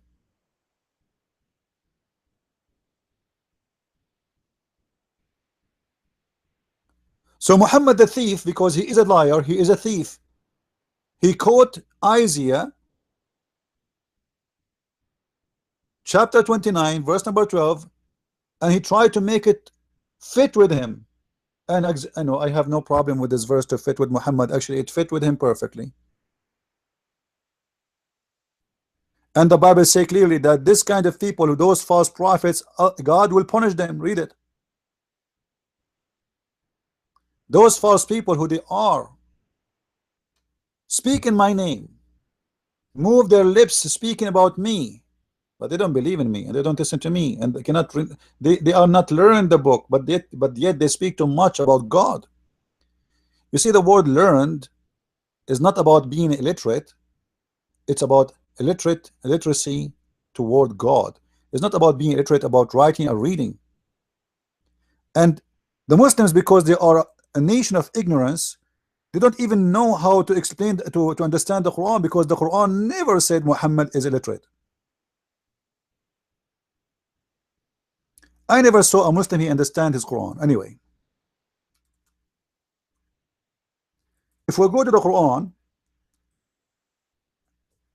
and we check out what the Quran says about the word Ummi, the Muslim, they say to you, okay, the Quran says Muhammad is Ummi. Ummi is equal word to the Hebrew when we speak when we say the Gentile, those who they are not believers in God, those who they are not Jews. Look what the Quran says, chapter 2 verse number 78. Actually the Quran explained, but they are donkeys. You know, every Muslim is a donkey until he proved the opposite for me. Read with me. It's in front of them, but they can't see it. And there are among them illiterates who know not the book.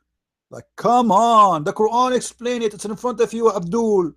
So the word ummi does not mean he do not know how to write, how to read. It's about they are unlearned the book.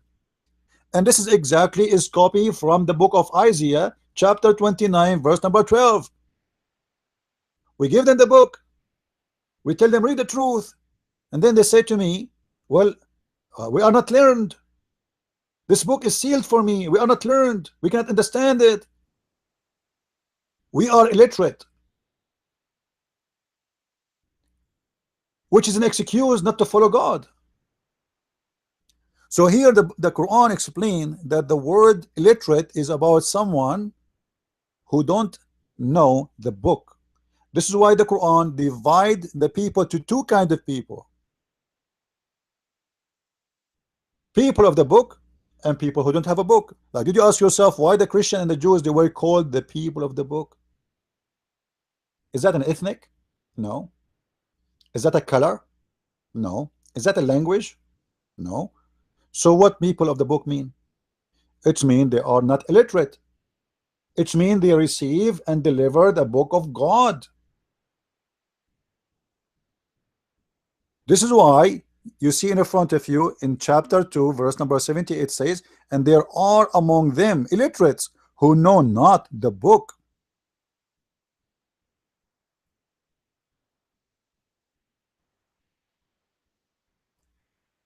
And it doesn't matter how many times you explain to the Muslims, still they are not going to receive because they are blind, following a blind. There's tons of verses proving what we are saying from the Quran.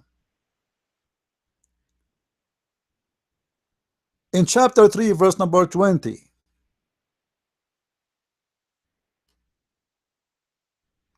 so if they dispute with thee, say, I have submitted or surrender my whole self to Allah, and so those who follow me, and say to the people of the book, why they are people of the book? Because they are not illiterate. And those who they are unlearned, do you see it? The same word in Arabic, ummiyin. Quran dividing the people to two kind of people. There's people of the book, which means they have book, they are learned. Learned about what? About God. This is not about knowing how to write, how to read, you idiots. Muslims, wake up. I don't know, sometimes I feel like a Muslim, when he is a Muslim, he is like someone he you know, you need to put a liquid in his head. It's like a radiator in the middle of a freezing winter, and his head is frozen. Like you talk to him, he say like, huh? What? Huh? No, no, I don't believe you. No, but he's not listening. Even though you show them all the proofs in front of their eyes, still they don't want to see it.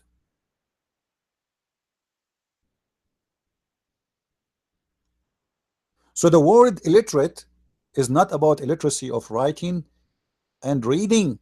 It's about you being illiterate about God. Remember, this is a religious book. This is not an atheist book. This is not a book of you know, somebody writing a book about school. This is about knowing God or not knowing God.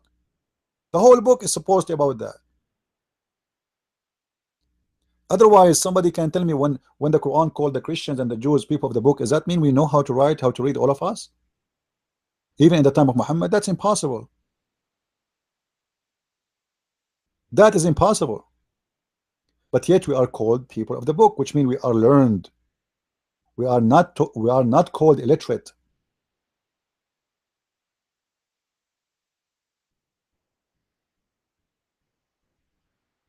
If there is any Muslim, by the way, there is a Muslim, Abdul. He is he make videos in German. This guy who made a video asking Muslim to make a review of my book in German. I say to this Abdul, why you don't have the courage to come and debate me? And I challenge any Muslim to do it. I mean, what will happen to you if you debate me? Do you think you are going to lose your virginity? No. You lost it long time ago. Since you became a Muslim, you are not a virgin no more, and Allah will make you a virgin again by using his finger. According to Islam, everyone is born, Allah he put his finger in him. So you lost your virginity since you became a Muslim who believe in this garbage. Now, for sure, the Muslim, they will say, oh, they will not put the finger in his, they will put the finger in his side or his belly bump. It doesn't matter. You lost your virginity. According to Muhammad, when Shaitan, he touched you, you are not a virgin for God no more. You are a sinner. And that is a very stupid argument.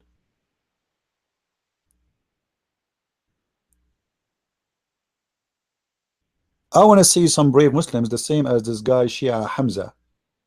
Uh, the funny Shia Hamza, when we were debating, he texted someone, he told him, see how weak a Christian prince is?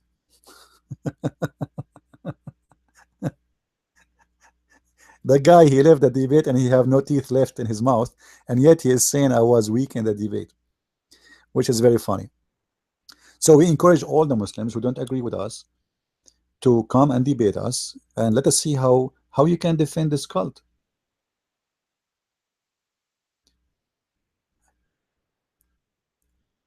Uh, Somebody is asking me about my book, Deception of Allah in paper. Is we are out of it. We are out of copy in papers, so I hope soon, in few days, we'll be ready. Actually, almost ready. So maybe 48 hours, 3 days from now, the book will be ready to be print to be ordered as a paper book. Yeah, in English. Uh, anyway, anyone have any question for us? So the conclusion is so clear that Muhammad cannot be a brother to Jesus. In fact, he is an enemy to Jesus because he's a criminal, he's a thief, he's a child molester, he's an antichrist. What is left? What is left ugly Muhammad he did not do? So how we can consider Muhammad a brother to Jesus? Based on what? Based on the promising in heaven that men and women, they will have unlimited number of sex positions and sexuality and etc. Jesus said clearly that in heaven there is no such a thing. So obviously the heaven of Jesus is not the same heaven of Muhammad, and that means the heaven of Muhammad belong to the God of Muhammad, and the heaven of Jesus belong to Jesus. You see, if we have the same religion, or let us say the same, I don't like to use the word religion. Islam have religion. We don't have religion. We have faith. We have a belief. We have a truth. If we have the same belief, we should have the same heaven at least. But everything in Islam is different. And the most important things Muhammad he failed with, number one, he denied the deity of Jesus. Number two, Muhammad he failed in the ethic. He failed in the morality. His teaching is totally the opposite of the teaching of the Messiah. He teach adultery. He teach theft. He teach even homosexuality. If you remember the hadith where Muhammad he says in the heaven there is an images, there's a market, and this market have nothing but images of male and female, and if the believer wish, he enter the image and he have sex with it if he desire.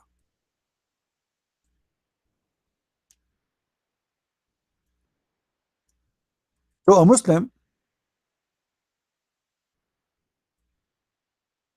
in the heaven, if he wish to have sex with the Muslim man, he can.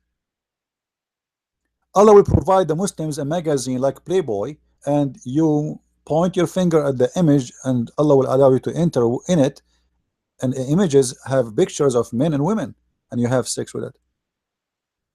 That is not the heaven of the Messiah, the holy heaven of the Messiah. The heaven of Islam is nothing but food, sex, river of honey, and river of milk, and river of wine, endless penis, big vagina, small boobs, excuse my language.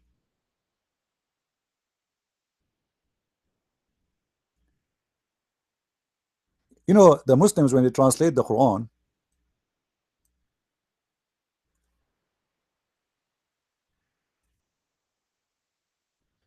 chapter 78, verse number 33. Look at the Muslim translation.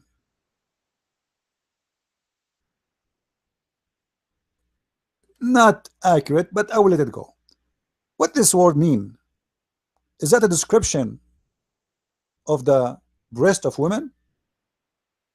Women who have nice breasts, all of them, they are in equal age, they will be delivered to you in the heaven. For what? For sex.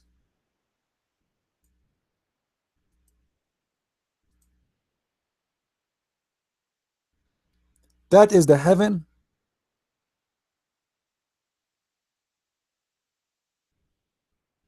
Drink, food, desire. Allah will fulfill your desire in the heaven. Fruits. This is all is what? It's a God speaking to your stomach.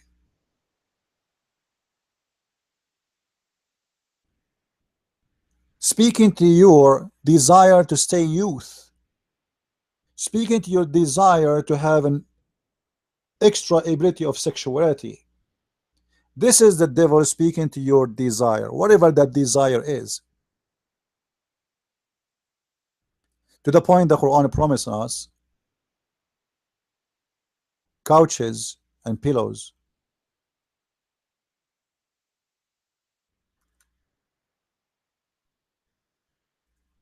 And Gucci, which is proven to us that Islam is nothing but a fabrication, because all the promises is a promises of someone trying to use my desire for things that is missing in my life. I wish to have it. If we promise a king, if we promise a king, we will give you a couch in heaven, he will laugh. If we will say to him, we will give you a river of wine, he will laugh. He have all the wine he want. If we promise him, I will give you a green garment made from silk, he will laugh. He will laugh. If we promise him, we will give you a beautiful couch and recline on it, he will laugh. That is not heaven for a king. He have all of this.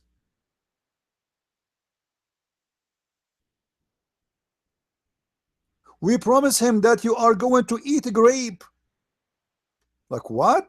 He will laugh.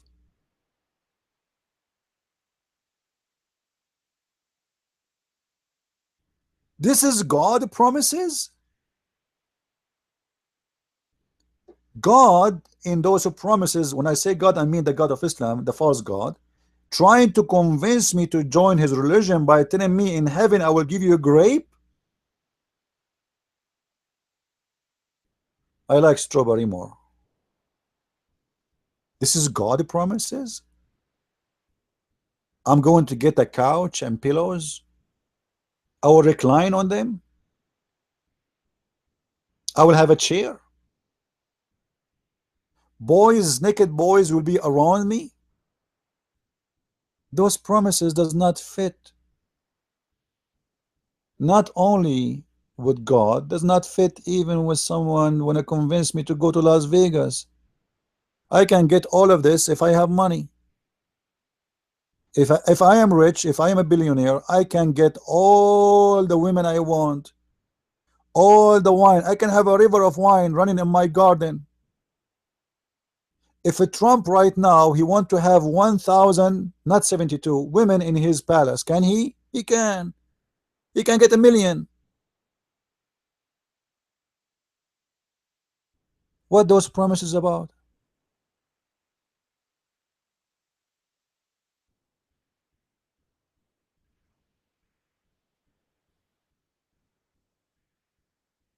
So the heaven of Muhammad is not the heaven of Jesus.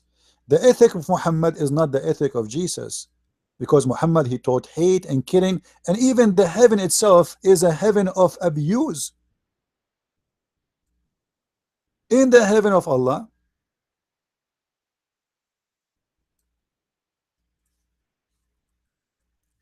Allah promised us that we will have in the heaven little boys, and I will give you some example.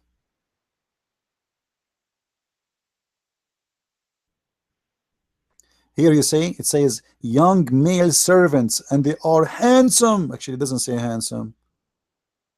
They are so beautiful like pearl. They are so white, because those Arab are perverted minded about the white color. They hate black color. So in the heaven, Allah will enslave for you 70,000 little boy. And what is the purpose of those boys? To serve you. You see it? And around them shall go boys of theirs, as they were hiding pearls. They are so white, naked boys. What kind of God? He wanna assign to me 70,000 little child, and they are naked, white like pearls, and supposedly that will make me super happy. That is disgusting. This is a child abuse. This is number one. It's a crime. That's number two. It is disgusting. Number three. It is not a moral, because where is the ethic in this? Why? Because I pray to Allah 5 times a day, and because I say Shahada, and because I blow myself in a bus or a train, Allah will enslave for me for eternity 70,000 child, and they will be serving me all the 70,000 child naked around me. And by the way, the serving here is very fishy, because the Quran says wala yanzifun. The Muslim, they will say yanzifun here, they will not get drunk. But the children are not going to the drunk. You are the one who will get drunk. Other one, he will say to you, oh, maybe they will not get tired. Get tired from what? Everybody who live in heaven, nobody get tired anyway. Same time, the Muslim, you can go on. There is a video. It's called the Description of Paradise, made by the Deen Show. You will see that the Sheikh at Daramelli, Dr. Daramelli, he explained that when you are in heaven, you do not need anyone to do anything for you. You see a bird in the sky, you say Subhanallah, the password, and the bird will be in front of you, cooked and barbecue. And even when you eat it, there's no dirt. You don't do poo-poo. You don't sweat. Your clothes will never have wrinkles. You will never take a bathroom. So what the boys for? The boys will serve me do what? If my food will come to me, if I will never have dirty clothes, if I will never sweat, I will never take a shower, and my clothes will never get wrinkles, or and it will never get old. So the boys for what? It's for sex. So when somebody says to me that Muhammad is the brother of Jesus, that's an absolutely insult to the Messiah. This guy is a perverted devil in the shape of a human being. His name is Muhammad.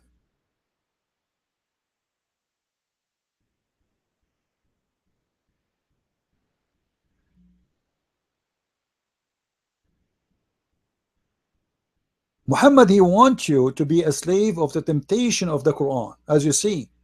And what he is promising you is so evil. Any one of you will be happy to have 70,000 little boys as a servant for eternity, slaves? That's happiness for you?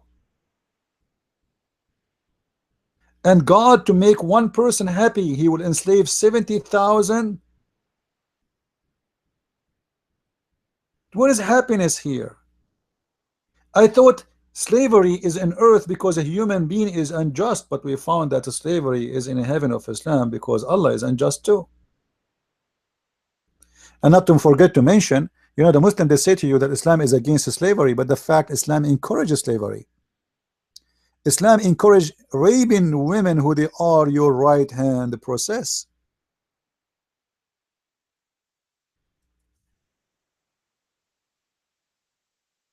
Chapter 4 verse number 3, it says, go and if whatever you want of women. The Muslim, they translate the word inkahu as marriage, which is false,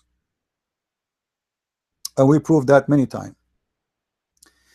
And look here, guys, what Muhammad is teaching is very evil. Look, if you fear that you shall not be able to deal justly with the orphans, with who? With who? With the orphans. What? With the orphans. What Muhammad is talking about here. Then go and if of your choice 2 or 3 or 4. Actually, the Quran doesn't say that.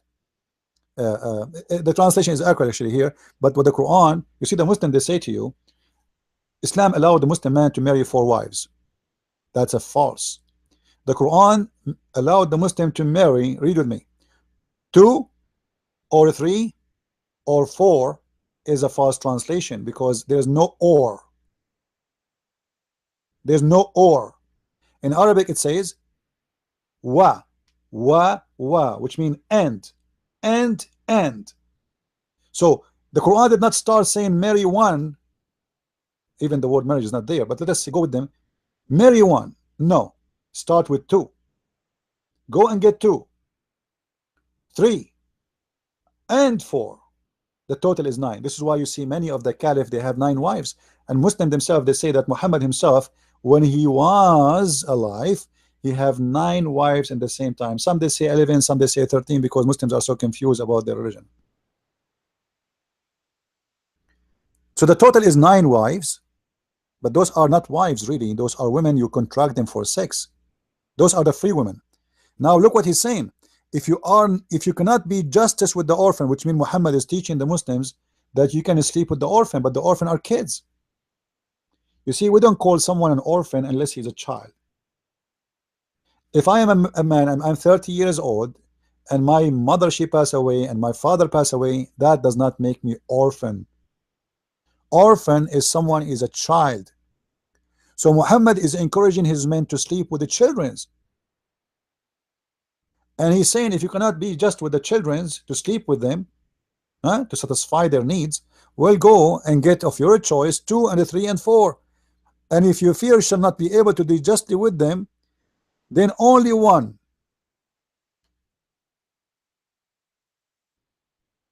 If you cannot be justly with them in what? Is that in kissing? No, it's about money. You have to be justly with them in money, to offer them houses equally. If you buy a woman a dress, you have to buy to the other woman a dress. And the Quran confirmed that nobody can be just with women anyway, which is a very stupid verse, as we see it in front of us. Or a captive, that is your right hand process. So Muslims, they can rape their captives, and additional to all the women they have as wives. If Islam is against slavery, why you are taking them captives and raping them? The Muslim, they will say to you, well, there's a Quran. There's a verse says, if you commit sin, if you want Allah to forgive you, free a slave. But that will increase the market of slavery, because then you have to go to the market and buy a slave to free the slave, and then they capture him again, and then they enslave him again. And actually there's a hadith, there's many of them, where the owner of the slaves, he freed them, Muhammad, he enslaved them again.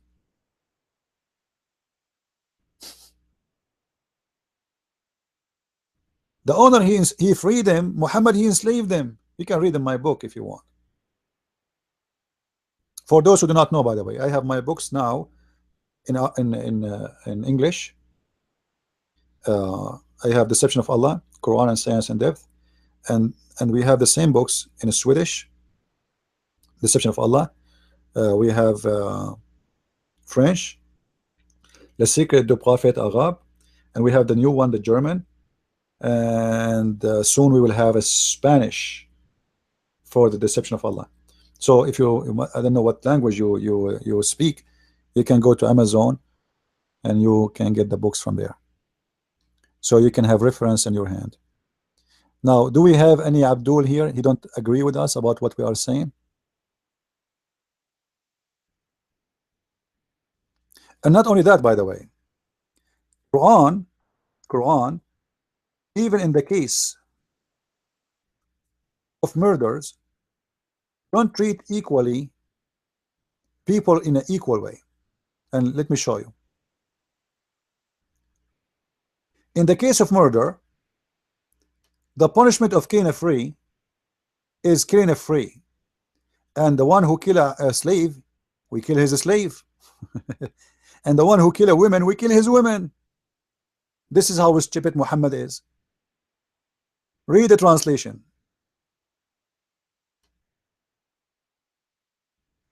O ye who believe in the law of equality, Law of what? Equality. Aha, look how equality is working. Is prescribed to you in the case of murder. The free for the free, the slave for the slave, the women for the women. Like what? So if I am a white free man and I kill a black slave man, I will not be killed for killing this slave man. The punishment is going to be upon me to kill one of my slaves. So now we have two victims instead of one. But if I kill a free white man like me, I will be killed. If a woman, if a woman kill a woman, or let's say someone he kill a woman, the punishment is we kill a woman. You kill my woman, I kill yours. This is how stupid Muhammad he was when he was practicing the law of Moses, which is an eye for an eye. And later Muhammad, when he found that this is very stupid, he decided to make abrogation. That's why the Muslim, they will say to you, this verse is abrogated. Now the question is, why it's abrogated? Because Muhammad discovered that this is very stupid and people start complaining. This is not just.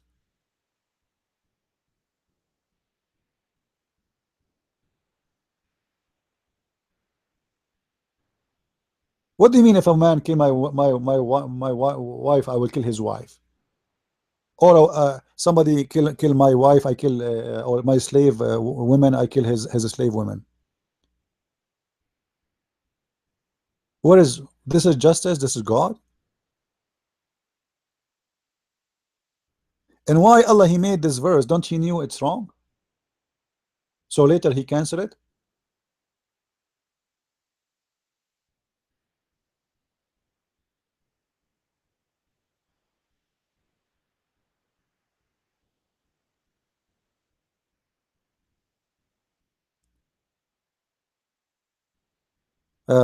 There is a guy in the chat, his name the Truth of God. This guy is a very coward and he don't dare to call me. Truth of God, do you dare to call me right now in Skype? The Truth of God. You are a person always who posts in the chat and etc. But I accuse you to be a coward. Do you dare to call me right now in Skype and debate me? This guy is from those Hebrew weird people. I'm waiting for you, the Truth of God, to answer me. Do you dare to call me right now in Skype and debate me? Live?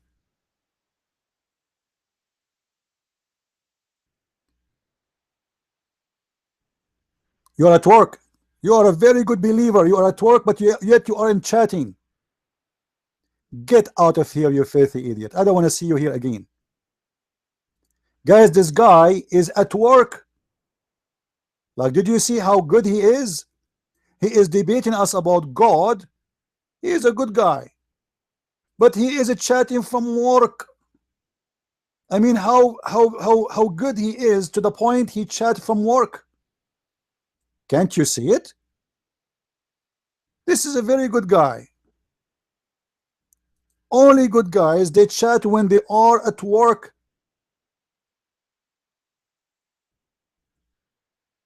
Coward. So if you are at work and you are busy and you cannot do it, why you are here? I will tell you why. You are simply nothing but a coward.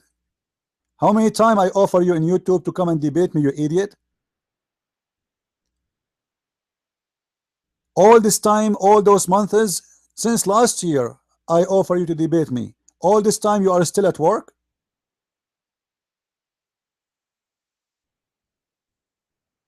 All the last year you are at work? You never go home? You see how we can expose those liars? You know what? You can call me at your lunch break for 5 minutes. Let us see how good you are. I just blocked you from my chat to force you to come to add me in Skype. Add me in Skype, you coward. Add me. My name in Skype is Debate TV. I want to see how brave you are. What a potato you are.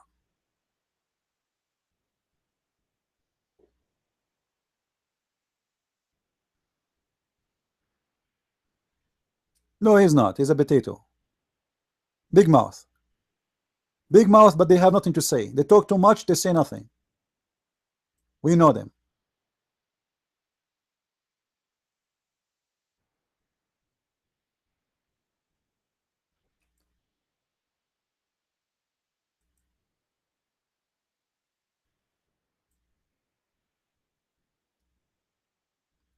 After I close and then I shut down and then I go to out of YouTube or whatever, then they will start texting and suddenly they are brave. Suddenly they have the time to debate me. When I challenge them live to do it, nobody show up. We open our chat room for 6 hours, 10 hours, 12 hours, sometimes even the whole day, and we are waiting for one of those brave ones to come and debate us, and we don't see them.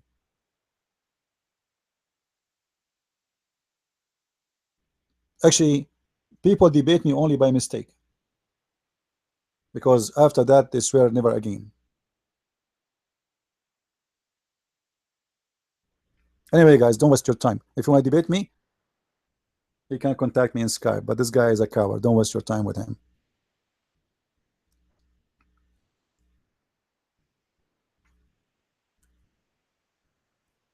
Uh, so today, actually, we answer all the questions about if Jesus and Muhammad have any connection, and absolutely, Jesus is nothing but an antichrist. He is not the antichrist.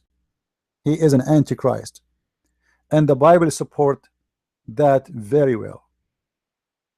Muhammad, he persecute the Christians.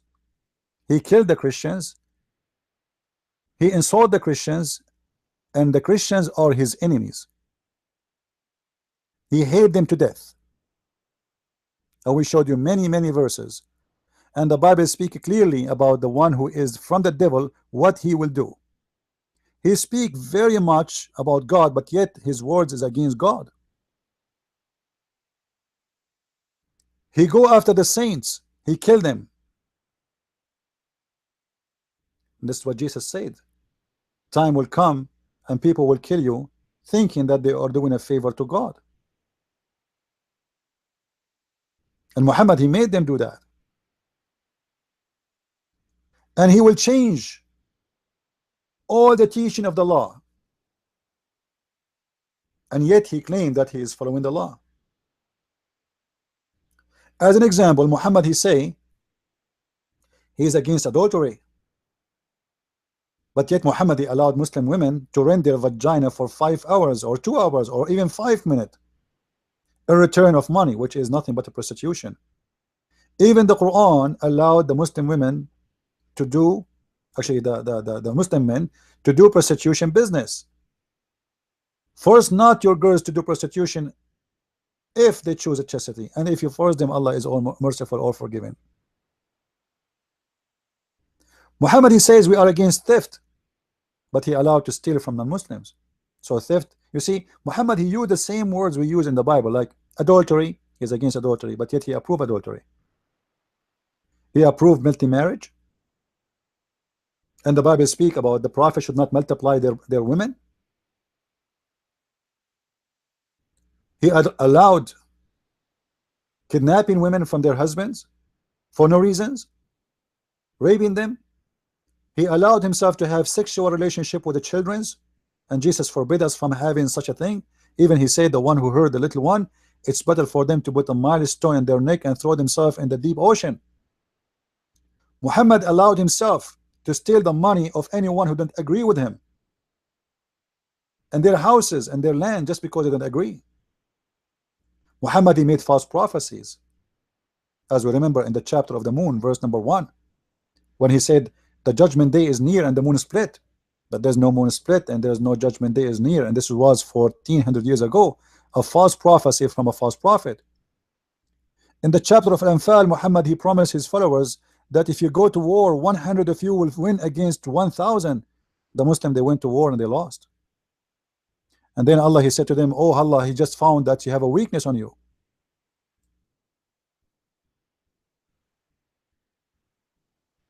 So the number will change by 200, and that's mean the error was huge, and the prophecy was very false to the point Muhammad himself could not stay with his promise, and his God could not make it happen. Muhammad, he said a lot of stupid things like scientific errors, historical error. Mary, she is the sister of Aaron. The Muslim, they say to us, oh, he did not mean in the old days they call you by your ancestor. This is false, my friend, because Moses is not the grandfather of Mary, and if she is the grandfather according to the Quran, because you remember, guys, look, just to show you what the Quran says. If we go to the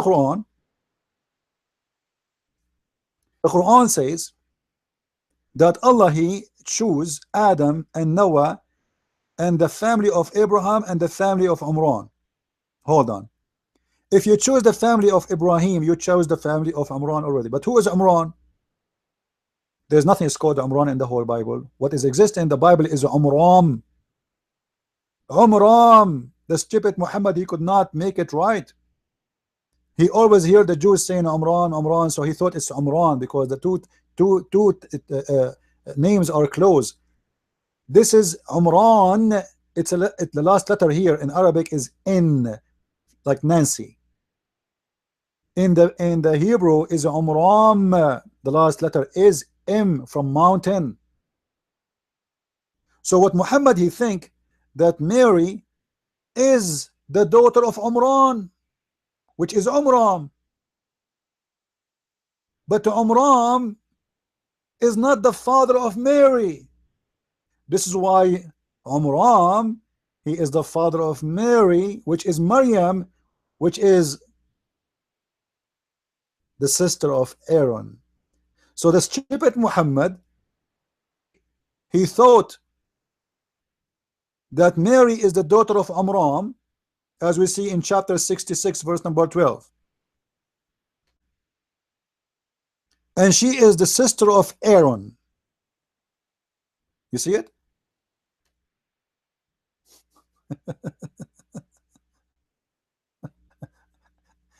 How Muhammad can be a prophet and he makes such a stupid mistake? And then he called her the sister of Aaron, and that makes sense because now she is the sister of Aaron because she is the daughter of Amram, the father of Aaron and the father of Moses. So the stupid Muhammad, he was confused about Maryam, the sister of Aaron, for real. Aaron, he have a sister, her name is Maryam. Yeah, Aaron and Moses, they have a sister, her name is Maryam. So Muhammad was confused between Maryam, the mother of Jesus, and Maryam, the sister of Aaron.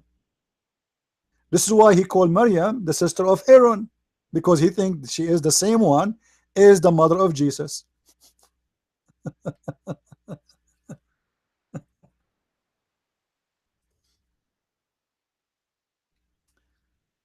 Oh boy. When the Jews came to Mary in chapter 19, verse number 28, they said to her, "O sister of Aaron, your father was not a man of evil." Who is the father in this case? Amran. And who is the brother? Aaron. And the Muslims, they try to fix it, but that doesn't work. Even there's a hadith where Kabul Ahbar, who is a Muslim, who is a Jewish rabbi, who was forced to convert to Islam. According to Muslims, he was willingly converting, no problem. He came to Aisha and he said to her, you know what, this is wrong. Aaron is not the brother of Miriam. That Miriam is not the same. So Aisha, she said to him, you lie. And the Prophet, he told the truth.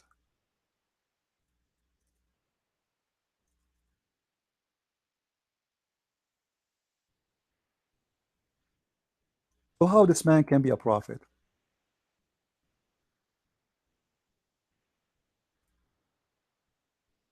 How this man can be followed for a second?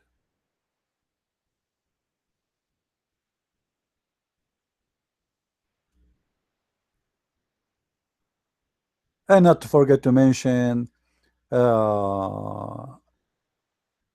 the women, she have a sperm coming from her ribs. The man, he have a sperm coming from his backbone. The baby is he was a sperm, then he became a congealed blood, and unbelievable, endless. If you want to read the errors of the science of the Quran, go and get my book Quran and Science in Depth from Amazon.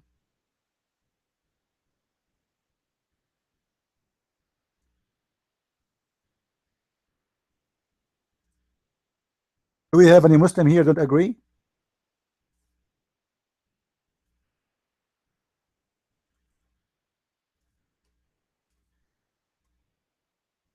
Any Abdul?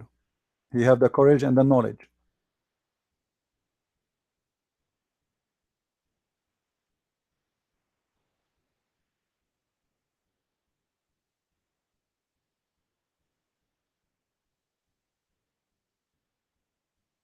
Any Abdul?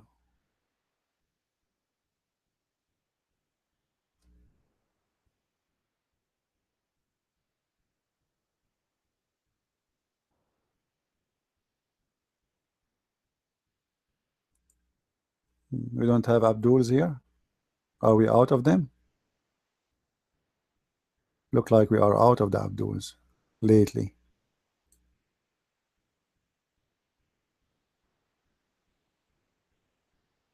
So anyway, I hope that today we have all your questions answered about this topic. I will try today. All right, today is Wednesday. All right. So remember that we open our chat room every Friday. Sorry, every Saturday and every Sunday. So mostly I'm going to do podcast again this coming Friday, maybe, or tomorrow. I'm not sure. So don't forget, guys, to subscribe to our Facebook. And if you do not know my Facebook, in the official page of Facebook, I have. Let me post it for you, so you can have it. All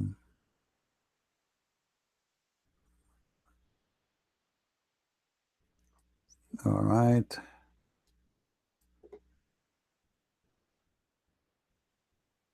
Because I have an official page in Facebook as an author, Christian Prince. Actually, it is The Christian Prince. So you go to facebook.com/The Christian Prince. It's easy to find.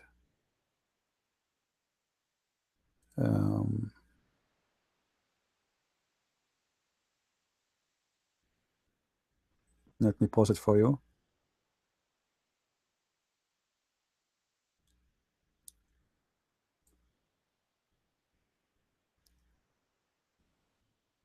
My net is slow because I have many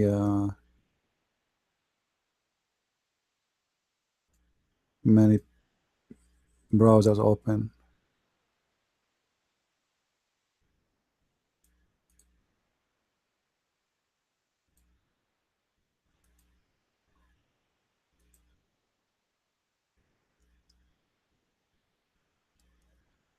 Actually, there is no proof of the last speech of Muhammad. You see, the Muslim, they say the last sermon of Muhammad, the last sermon of Muhammad. There is no proof whatsoever of anything Muhammad he said is called the last sermon. Actually, even the Quran, there's no proof of it. Even the Hadith, there's no proof of it. Even the birth of Muhammad, there's no proof of it. Even the death of Muhammad, there's no proof of it. There's nothing about Muhammad is proven to be true. You see, all the Hadith we have about Muhammad is a collection of unknown people who said something, collected by someone, given to someone, and someone to someone to someone to someone to someone, and then someone after 300 years he made it a book.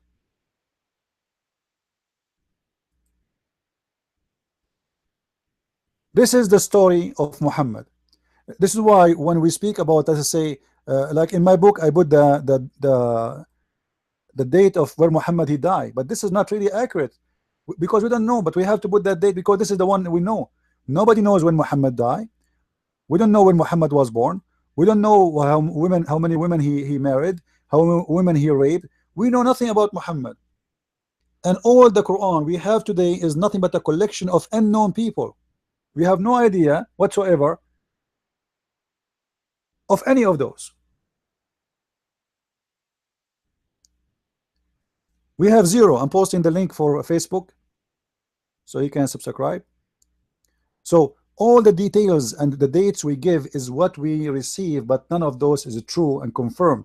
And the Quran today, even the Muslims agree that this is the book of Uthman. And you believe it or not, nobody have the original copy of Uthman. So how we can know even that this is a Uthman book?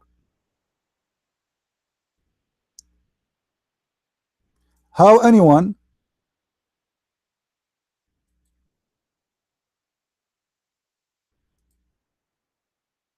Somebody posting a link. Don't open the link. I don't know what this guy is posting. How somebody can be trusted if we have no source whatsoever about what he says? However, whatever we have already from the Muslims, which is the Muslims agree about it, it's very stupid and enough for us to believe that Muhammad was a false man.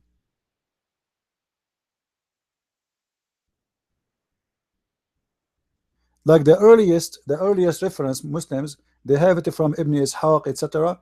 But this guy, he never saw Muhammad, never witnessed Muhammad, never heard Muhammad, and never was with Muhammad. And then the collection is happened even after his death, and then the Muslim, they put it in books, and then they make it a history of Islam. But there's nothing really, there's no proof.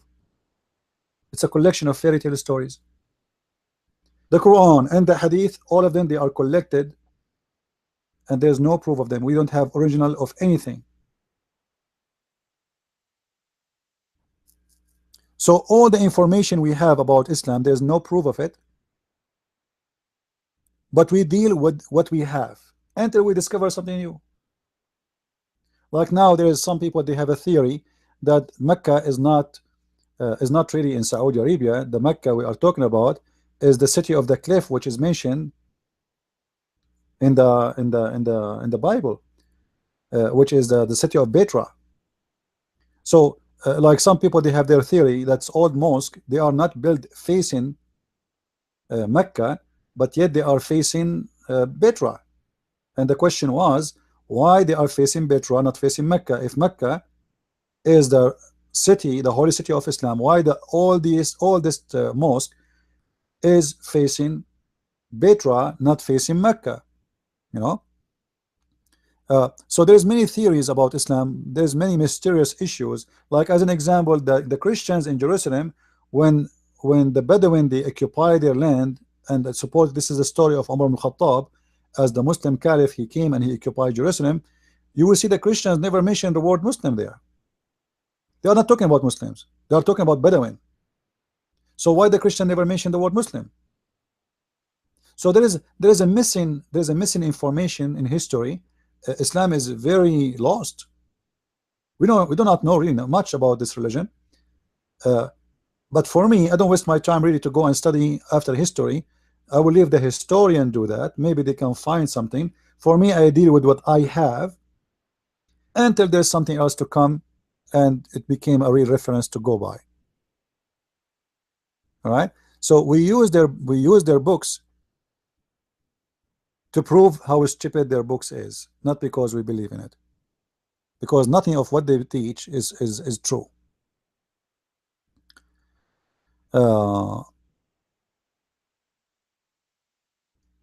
So we have to be careful about the information we receive from Muslims, because they themselves, they have no idea what they are talking about.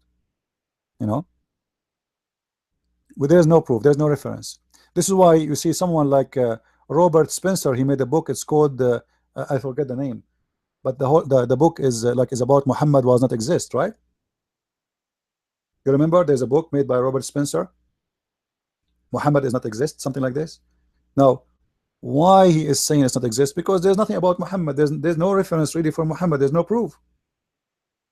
I don't agree with him, However, until there is historians, they can prove to us something really to confirm that this is true, or to confirm that Islam is a fabrication, came long after the date of what is called Muhammad is exist, then we can go by it. For now, we go and we take what Muslims they say to us and what their books is saying to expose Islam. Yeah, it's called Muhammad. Did Muhammad exist? Okay, did Muhammad exist? This is the book of Robert Spencer, and he is showing you proofs of history, etc. That there's nothing really about Muhammad in history. For me, I don't really focus on this. I focus on destroying the religion. I'm not a historian. I am a person who have knowledge in this cult, and I use my brain and my logic to destroy it. And it's very easy to destroy, actually. You do not need to be a genius to do it. You know, like as an example, when Muhammad he said the moon split near and the moon split, right? Uh,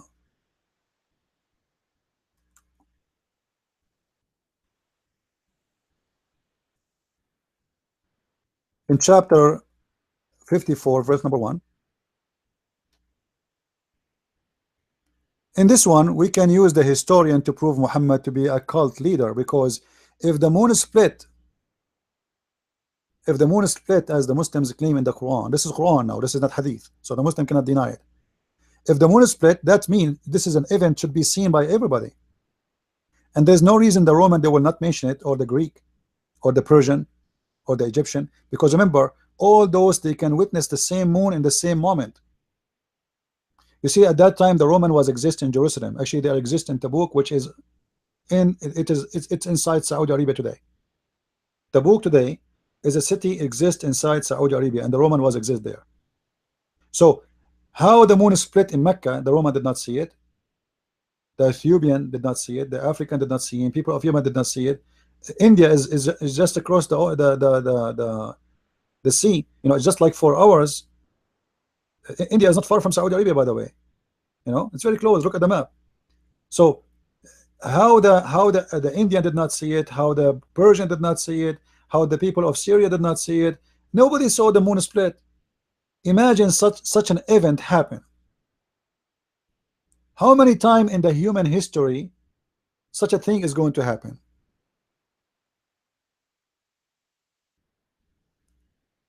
So if the moon is split, how come nobody see it? Not only that's impossible, because if the moon is split, the moon will be destroyed. For part of the moon is going to be part. To split, it means it became 2 parts, not a crack. Crack is not split. All right. The word in Arabic, inshaq.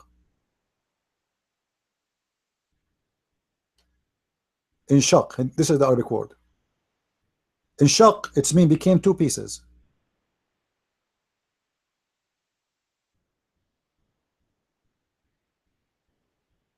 So if the moon split, and it was easy to Muhammad to see it with his own naked eye, this means that's big separation. Is not just, it's not a crack, because how Muhammad he can see with his eyes the moon is splitting, unless it was separated totally from each other, 2 parts, so the light can go through between the 2 parts. So nobody saw that except Muhammad. No historian, not the Greek, not the African, not the Buddhas, not the Hindus, not you know, people who knows nothing actually. You know, I mean, you do not need to speak about religion at that time to mention in your books that something like this happened. No historian mentions such a thing ever, and science today proved that that's impossible and it's false. So I focus in what Islam is teaching, because we need to make the Muslims first see how stupid it is. Now, if historian they can find something else to prove Islam more to be false, that is their business, and they can do it. And I leave the one who has a specialty to do his specialty, and I do my specialty. As simple as that. Do we have any more questions? I want to say thank you guys for being here. I hope we had learned some information. And if you ever know someone who would dare to debate me, this is an open invitation for any Muslim who dare to debate me. I don't care who you are. Don't tell me your name. I don't care how you look. I don't care you are black or white or Indian. I don't care how tall, how short. I don't care if you speak like Zakir Naik or you speak like someone else. Be a man and debate me. Be a man and try it. All right. So, I want to say thank you guys for being here. May the Lord bless you. And until we see you again, maybe tomorrow or the day after, I say Christ is Lord, Islam is false. I mean to that. And see you soon again. God bless you, all of you.